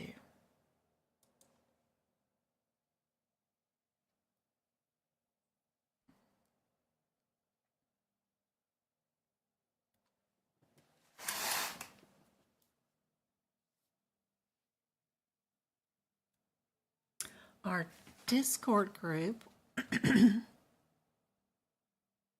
while you guys are looking for the correct answer, is super handy dandy. I was reading off my cousin's cancer treatment. But you just download this Discord app onto your device, set up your own account. It is made with no tracking stuff. It's not like Facebook or whatever. You won't get any ads. I don't get copies of your email address or anything. Discord is a non-trackable app that gamers made. That's why it's got a gaming controller logo on it. But we can utilize it to store all of our very best info in, because it's got unlimited server space for free. So that's why I utilize it, because I got tired of re-answering the same questions over and over again in like Facebook groups and stuff like that, because anybody that joined our Facebook group cannot see previous answers that were already posted prior to them joining the group. It's very frustrating. So we have a Discord study group, and it is super handy dandy. When you do join and throw yourself into our study group, I have a main server room, and then I have tips on where to start your book prep. That room has all the very best videos of all of my YouTube videos on where to start and what do you do. All you do is go into this room and scroll backwards. Scroll, scroll, scroll. People making all these comments in this room, but what I have posted, the very first part of this room is nothing but YouTube links of my very favorite where do I start, what do I do videos, back to back, all collected in one location for you. That's the purpose of that room. I have tons of other rooms like CPC practice exam question room, what to expect on exam day, E&M resources, CPT resources, ICD-10 resources, goes on and on and on.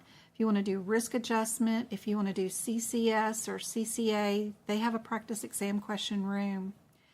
If you want to sell your books, if you need anatomy help, med term, you can get job resources help here, CEU help, Practicode help, study buddies.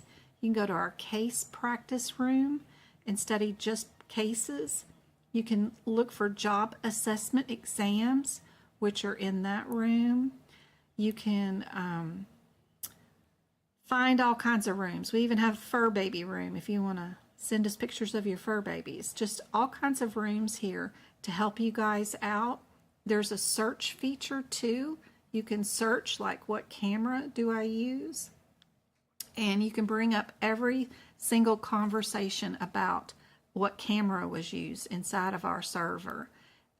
If you're doing a medical coding course right now, you can go to whatever course it is, like risk adjustment or CCS, and you can post your exam questions or whatever you have in this room and get people to help you answer your questions if you need it.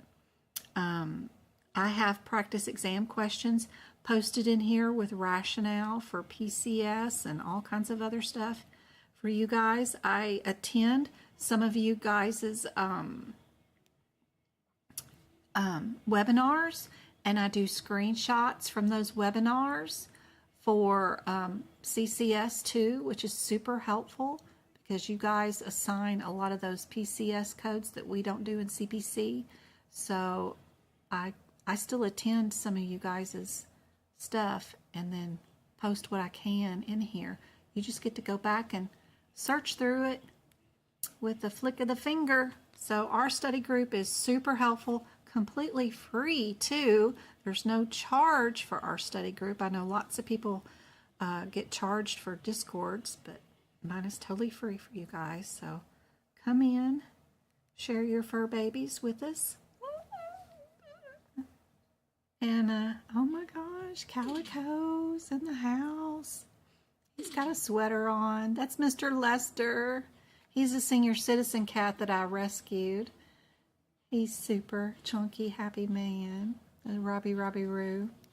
But join our free study group. It is there for you guys.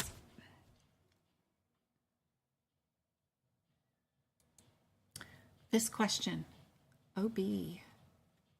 And we are a 2 for this one. Did anybody get C for that one?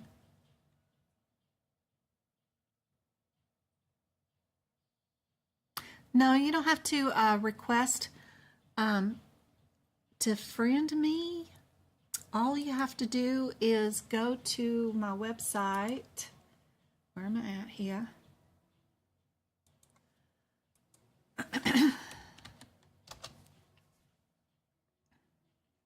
And if you go to the social media tab or even the home page, I even have it on the home page now, either one. Here on the home page, right there, I've got the link to join the free Discord group right there. Just click that link and it'll toss you right into the Discord. That's it. That's all you got to do. Is touch that link. There's another link underneath the social media tab too. Additional educators right there. If you have any educators like CCO or whoever that like Ranting Randy on TikTok, he's also a coder. that you want to recommend, let me know, and I'll add them to our additional educator list too that I have on my website. But yep. Join the Discord groups right there. My Etsy and TikTok and Facebook links are all right there too. Super helpful. Pocky Prep is right there. We get a commission if you do get Pocket Prep from that one. And Pinhurst, of course. I just use it to post repeat TikToks, but I do have that too. But it's all there for you. All right, where is my next practice question? Here. There we go. HitPix codes. Are we a 15, a 17, or a 35? Only way to know is to go run to those codes and see. The major thing that you need to know for HitPix, let me find my book, that I didn't know during my exam, and I had paid for a lot of information before I took my exam because I didn't want to learn medical coding. I wanted to learn how to pass the exam because I don't need the CPC for my job.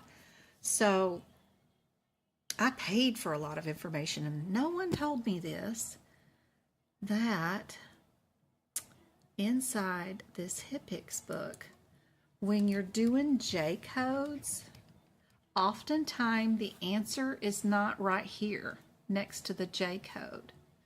The answer is going to be down here in the blue area. That's where you want to look, because a lot of times they're going to pick one of the blue words as part of the practice exam or the regular certification exam question, like Celestone. But when you're trained and you're looking up codes, you're hyper focused on the number and what it says beside it. You don't think that you need to come down here looking for something, but like Celestone is what's inside the exam question, not betamethasone, right? So I wish somebody had just simply told me that, but I got, I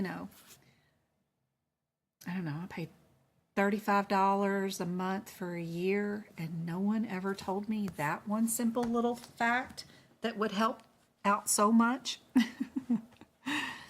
Because I could not find the correct chemotherapy drug on my exam. I don't even remember what code it was, but I remember not being able to find it. And I know I was hyper-focused looking here and there. I didn't think to look down here. And time's running short. All the chemotherapy drugs are back here in the J9s. So they can get pretty lengthy, where some of the names are way on down here. So that one bit of information will help you get those 3 questions correct on your CPC exam for sure. Look at the blue words. Anyway, what do you guys think the answer is for this one? Y'all are all C. Perfect. Good job. What about this one? 5, 3, 4s. These are all in a row. We probably will not have any differences in any headers. We just need to look them up 2 at a time, see what your differences are, and only look for that difference in your question.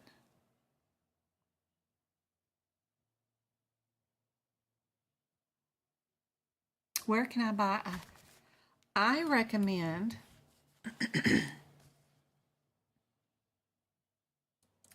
finding it the cheapest possible. So what I do is I go to Google, HitPix.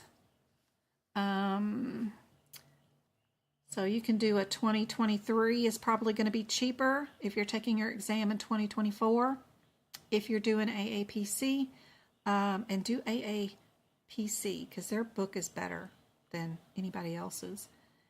Do a Google search, change your search to shopping, and then we're going to look for the cheapest.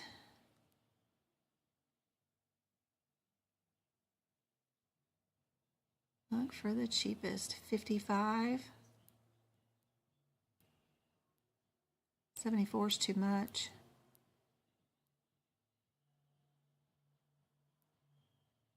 Book Run has, is that a whole book? But that's 2022. It's 19. Book Run, I often find a lot of books from them that are really, really good prices. That's just tabs. Don't buy tabs for your books. Oh my goodness. Where's Book Run? Optum has one on sale for 35 bucks. Makes it look awfully tempting. Let's go to Book Run website and see if we can't find another version of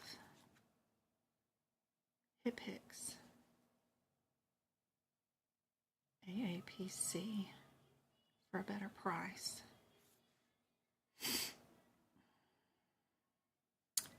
Ooh, buy one for $37.37, 2023. Buy it. And they have free shipping on their website. Book Run. Bookrun.com. That's a great price right there. And that's a 2023 version too. Oh yeah, free shipping on all orders. I love Book Run. Yep. That's an excellent deal right there. Excellent deal. Excellent deal. And they have books that you can rent, and then you send it back to them when you get done with them. And I have all my HipPicks notes are all in one document. If you need them, you can print them out and purchase them on my website too. If you want to know what my key points in the HipPicks book. It's only 3 questions on the exam, so don't spend a lot of money on HipPicks, but I do have all the notes available in one download if you want them on the website. What do you guys think is the answer for this question? Juanita, you need to run to Book Run and go get that $30 book. That's a really good price.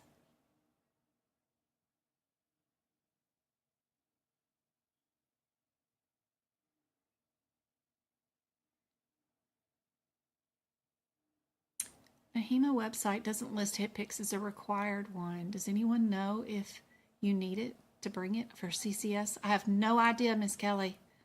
I haven't taken any of the AHIMAs, but I've helped a lot of people pass CCS and CCA.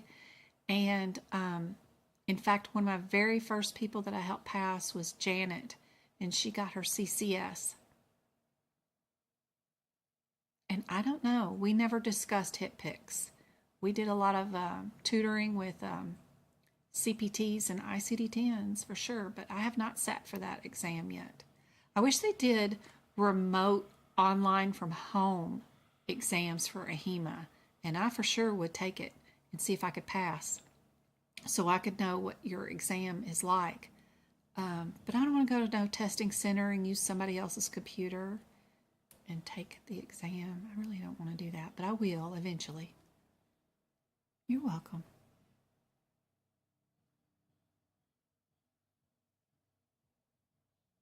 Anybody got an answer for this one? B? B is correct. Good job, guys. What about this one? We're going to be radical. I see that right off the bat. Are we in 82 or are we in 81?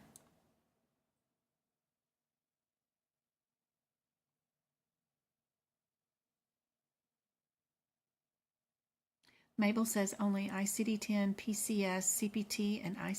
Oh, cool.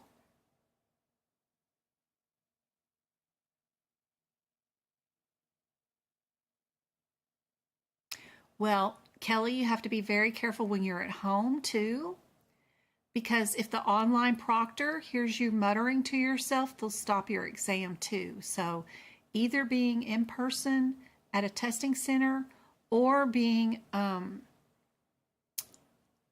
remote from home, you're still being monitored by an online proctor, and they're still going to be staring at you, watching you. And if your mouth is moving, they're going to stop the exam. I had them do it to me. You can't mutter to yourself. So you're going to have to remember. I was freezing too and wanted to turn on my little space heater underneath me, and I was too afraid to bend down and go underneath my desk and turn on my space heater. Because if you do that, if you put your hands underneath your desk, they're going to stop the exam and then make you show your camera underneath your desk and make sure you're not hiding some papers or something underneath there or something. I don't know. So it's crazy. They're still both done, whether you're doing it in person. It's not like you're being left alone on a computer to do your exam. All you're doing is using their computer system to log on remotely to a proctor who's going to watch you remotely take the exam individually, you and that person. So it doesn't matter whether you're at home or at the testing center. You're still going to have to deal with that online proctor. And they're still not going to want you muttering to yourself.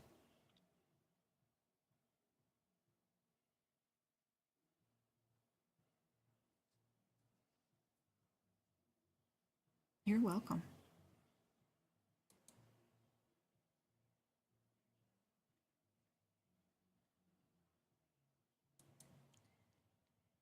C? Y'all got C on this one? C is correct. Good job. Anybody know what this vocabulary term means? This is one of my questions I wrote.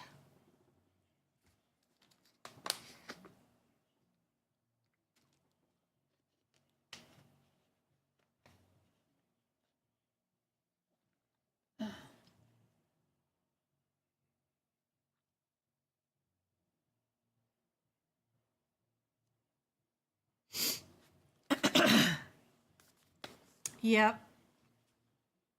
You'd be surprised, Rachel, how focused you can be when it matters. Because I know this exam matters, and you're going to be super nervous as it is, and then you're going to be super busy because the exam's going to start and the timer starts, you know.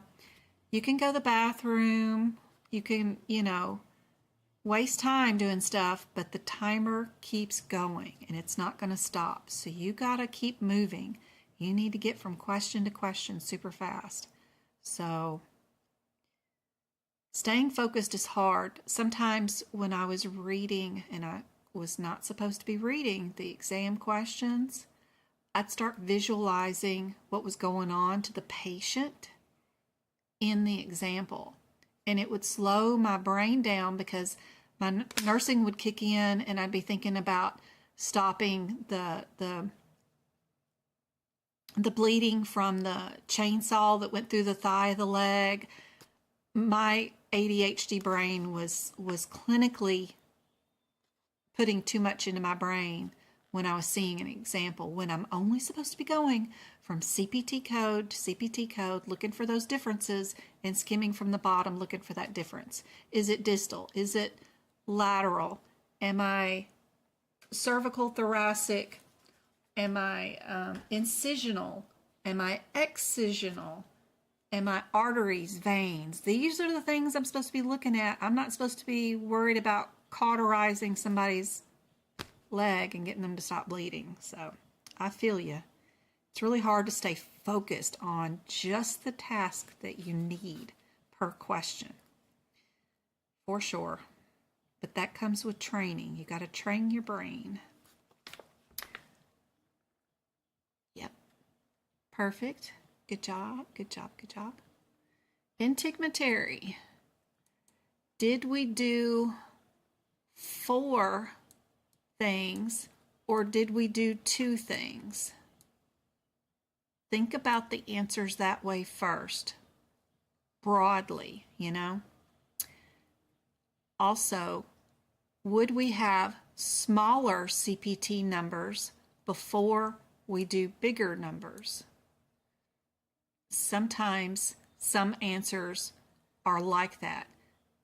This is a lower number because of the 12, but in sometimes on the exam, you can eliminate some of the answers when you see lower CPT, just numerically numbers, smaller ones that happen before bigger ones. And, sometimes that's just a coding irregularity because you always do the more extensive procedure before you do the smaller procedures, like a small punch biopsy. You're going to code your repairs first. So you can eliminate answers without even looking up any CPT codes if you just know what order they come in. You got to have bigger numbers before you do littler numbers, and that's helpful.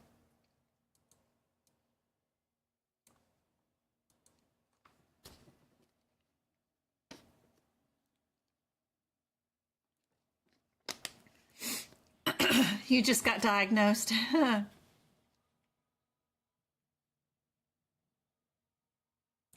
I did first grade twice and was tested in elementary school, and they couldn't figure out, but this is, the 70s.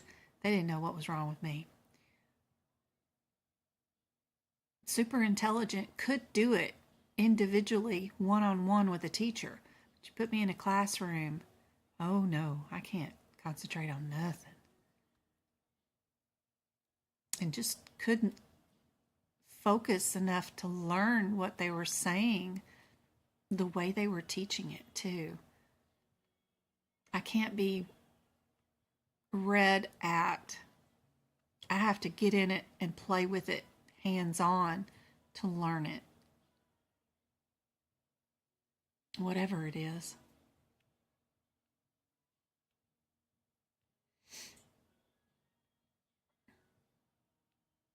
But I never got diagnosed with anything.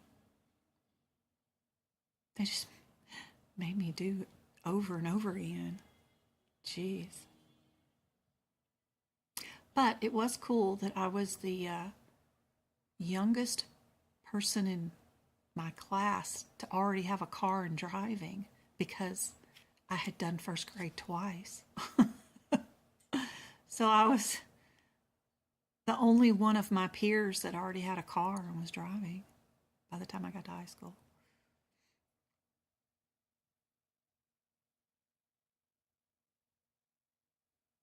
It's crazy, right?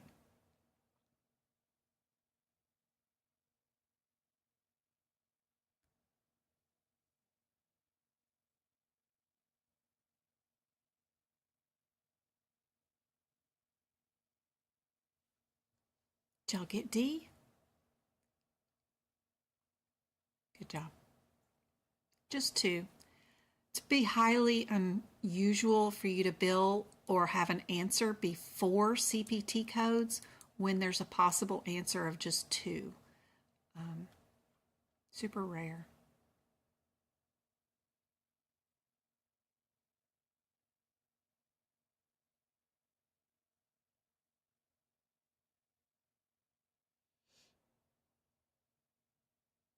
This one's going to be 2 pages too, just a tiny bit down here. It's nothing really that I think matters in the whole scheme of things. We got left foot, but the modifier is on every single answer, so we don't have to worry about that. Are we a 30, 40, 50, or 65? You probably will have a toenail removal on your exam, so really good question to practice with.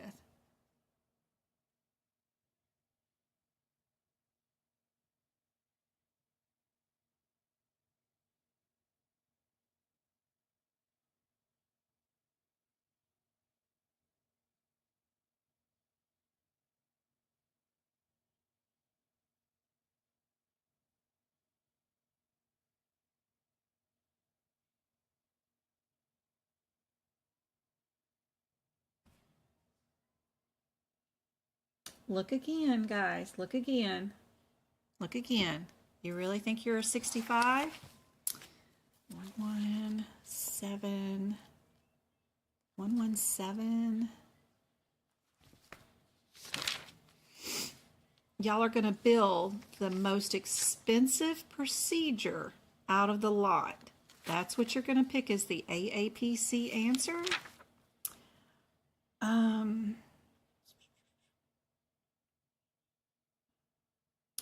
Both 65 and 50 are both for ingrown toenails. What is your one-word difference between those two?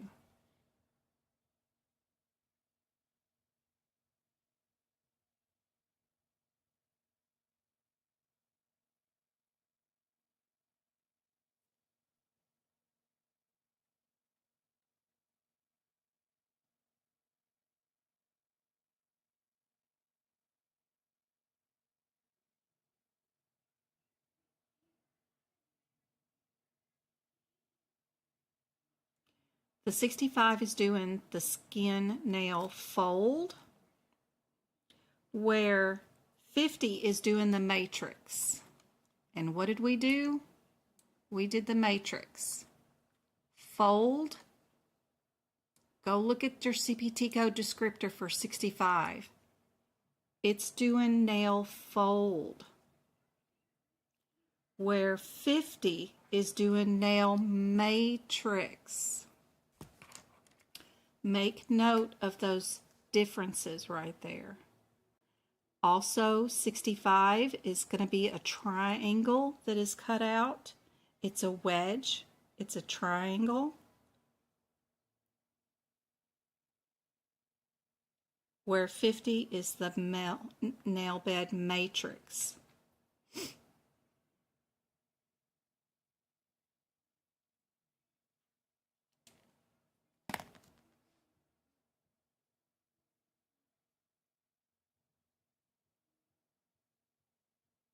I love entigmatary. It's one of my favorites to teach. If you look at my live that I did on Tuesday, I did an extensive lesson Tuesday night on entigmatary, and then this is pretty cool, showing you guys about your differences here. So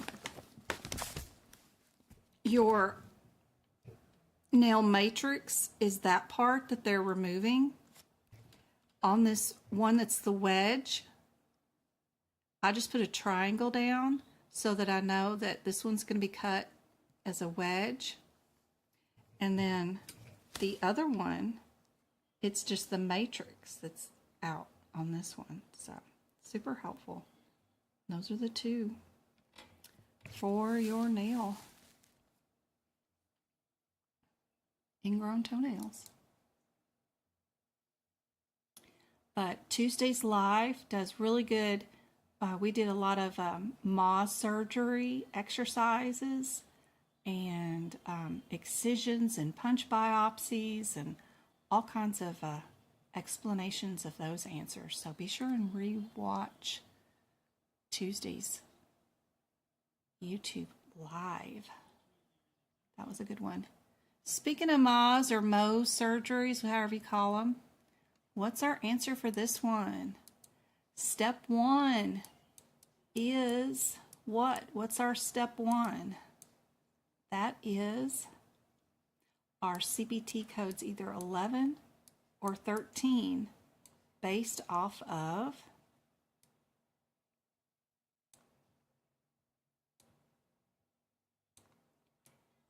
location, right? Where are we? So you're going to search the question and just look for your location.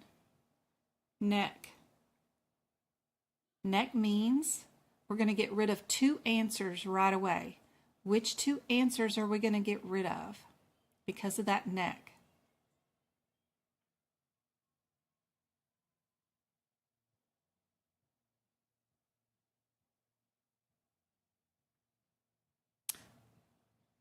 Which 2 answers are we going to get rid of?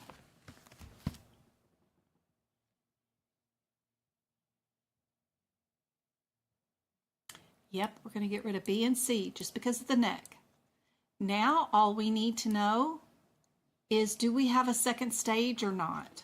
Because that's what the 12 is. If we went back to the body and cut something off, we're going to have 12. So we do have 2 stages because it's in both answers. All we need to know now is if we have either one of those stages is over the number 5. So let's go look for how many microscope slides or blocks they made for each stage. So stage 1 was 4. That is not over the number 5. So we don't need 15 for that one. For our second stage, how many did we cut it into? Is it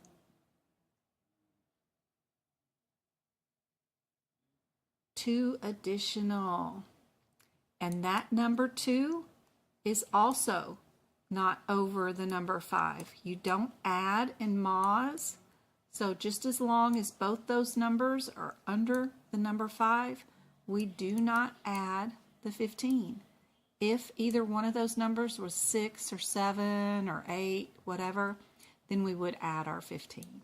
But since both of those, the number 4 and number 2, are both under the number 5, we don't need it.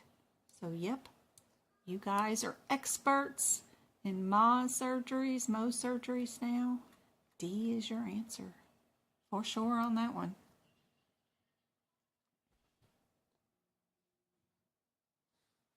Good job, Padme.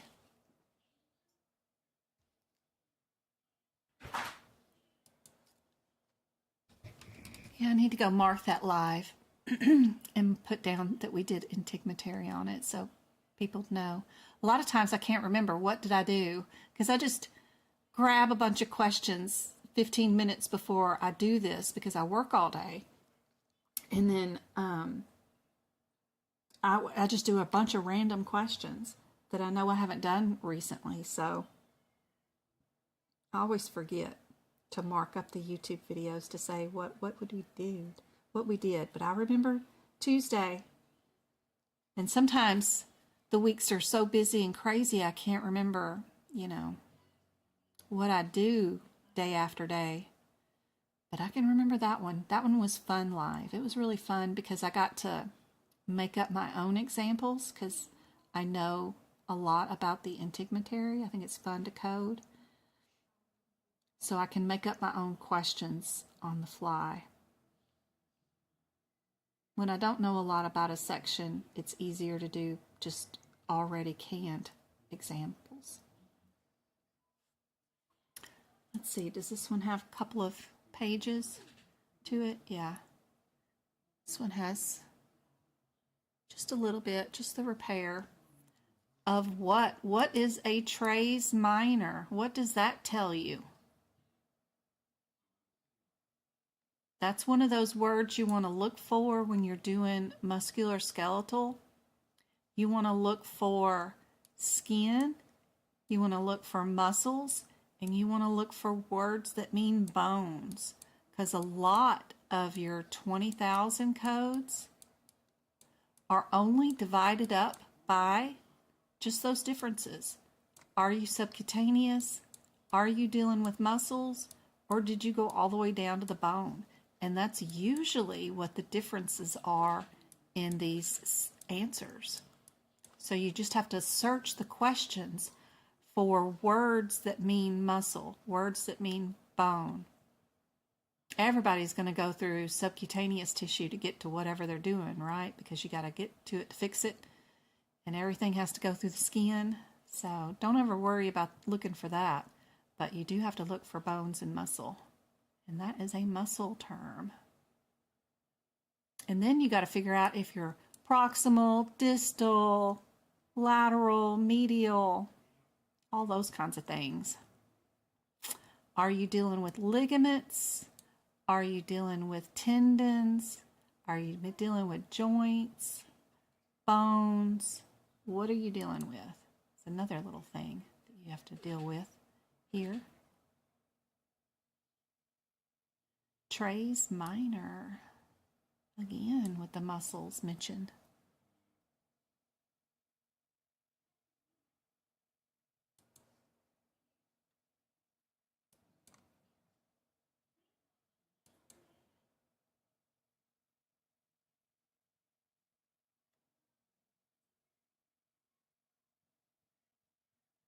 I like the oh wows. Super fun. All right. Answer A. Ooh, everybody getting that one wrong. No? Did y'all get it right? Why is it not D? D is 77. Again, y'all are picking the most expensive procedure out of the bunch. What is normally,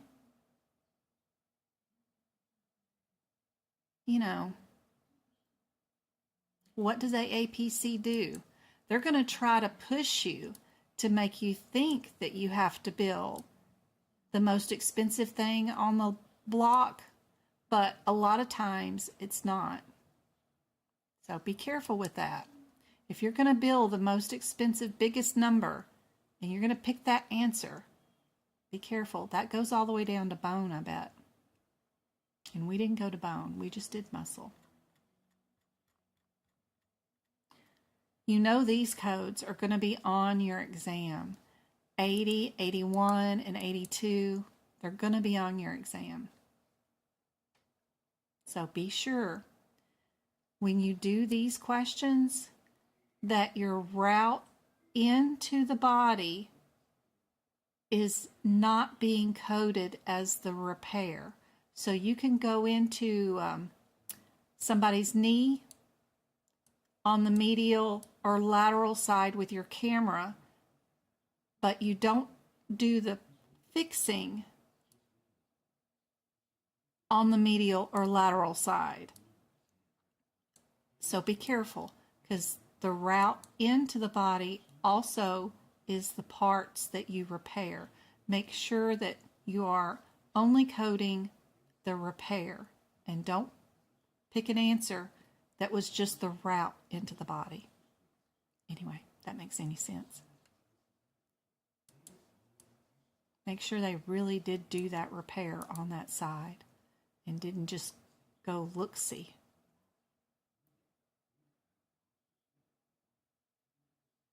Radical is D, yes.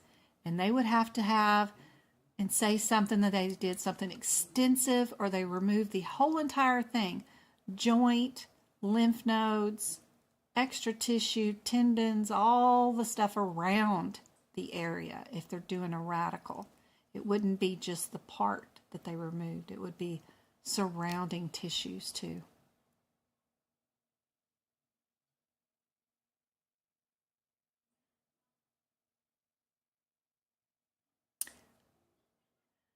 Why wasn't there an RT modifier on it?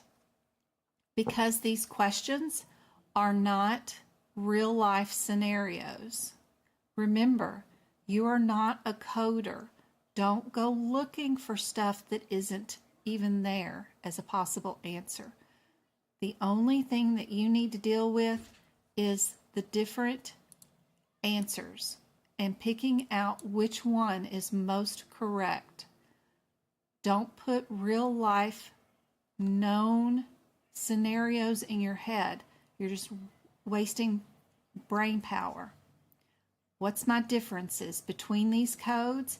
It's or and. Did I do a repair on both sides, medial and lateral, or did I not? That's the only thing you need to look for. Don't worry about the fingers, toes, modifiers, and all that other stuff. None of this is real life, and the answers will never be what you normally see in real life coding. They're only the answers that AAPC wants based off their interpretation of a guideline in a CPT book without any payer info.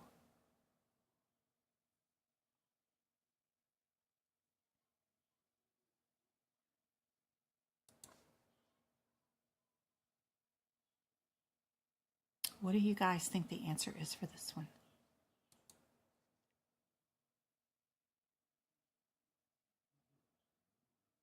I hope that makes sense, though. I have a hard time still with it too, Kelly. I have to Tell my brain, stop looking for that, stop looking for that. Don't worry about that. There's a easier difference between these two CPT codes than these codes. So you could attack this question by figuring out if you're a 79 or an 85 first. That would get you down to a 50-50 shot with this question a lot faster than dealing with these differences because it's confusing.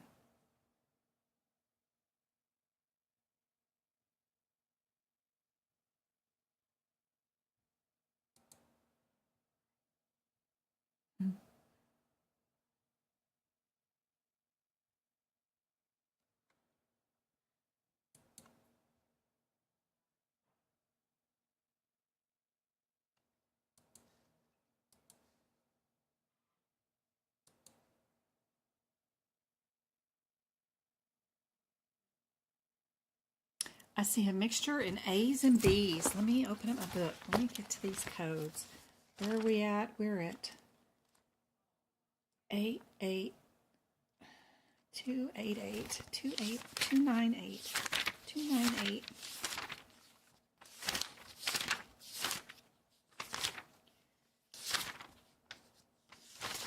298, 80. So these are all confusing. So I'm going to go to the 79 and the 85 and pick out my differences from there. 79 is what? It is a debriefment. And 85 is drilling. We're removing a lesion, we're drilling cartilage, they're applying grafts and screws with 85. Did we do all that? We did picking.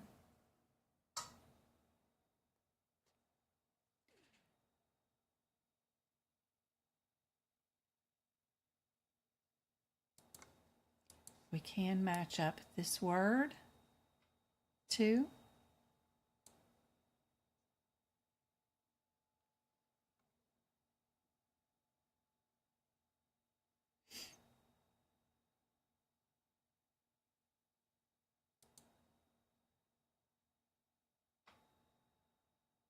still not seeing a lot of correct answers for sure.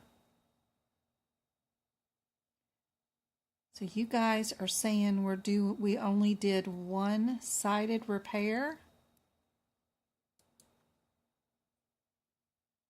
When I see that we did a partial meniscus removal, and then we also did the lateral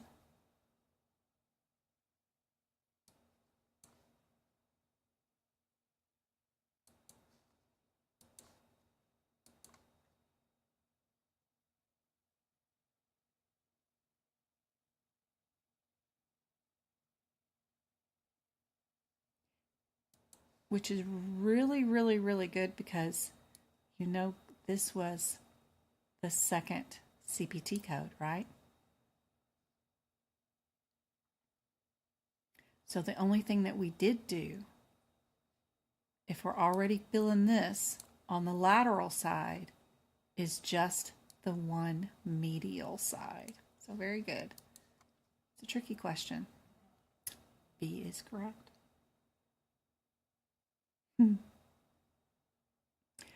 Let's see, do I have anything else in here? All right. One more E&M and we'll be done for tonight.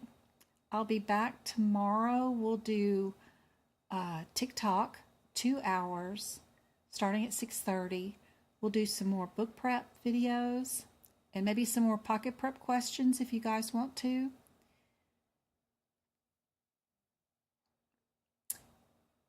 This question is answered by those E&M charts in the front of the book.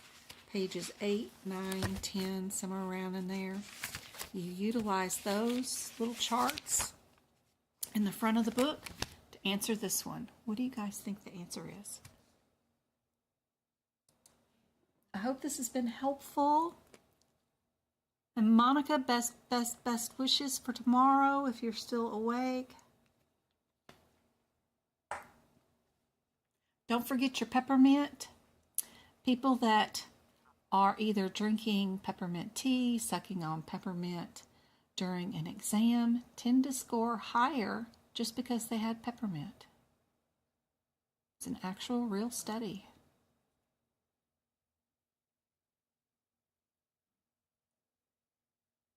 So if an office visit, radiological images were viewed today, what complexity is recorded?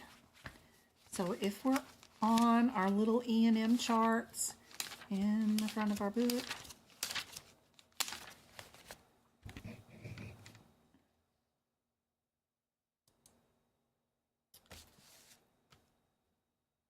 what does it say about radiology?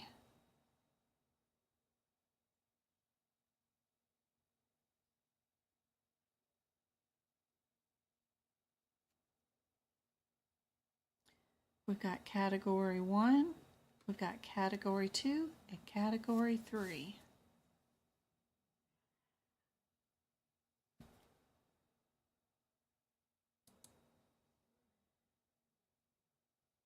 Thanks, Go-Kart.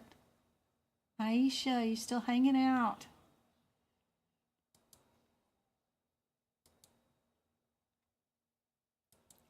Let's give away another YouTube membership for the stragglers that are still here this late at night. I hope this is helpful, guys. Thanks for all the thumbs up on the YouTube video. We've got 23 likes and still 25 people hanging out with me tonight. And Cindy.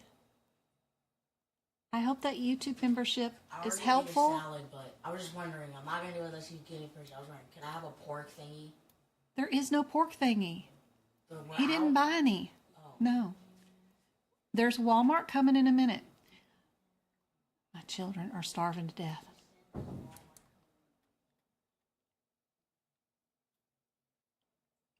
A is the answer. I hope that's helpful. It is part of category 1. That is where your radiology images are categorized. They're always under category 1. All right, guys, I will see you guys tomorrow night. Here's our next question for tomorrow night. Y'all can ponder this CKD one for tomorrow, but I hope this has been helpful. I need to go feed my kids. They're beating my door down. I will see you tomorrow on TikTok. I love y'all. I'm proud of you guys. And again, I hope this was helpful. Y'all check out all the website and the study group and utilize all those free resources I have, okay? Good night, Kelly. Good night, guys. I'll see you tomorrow night.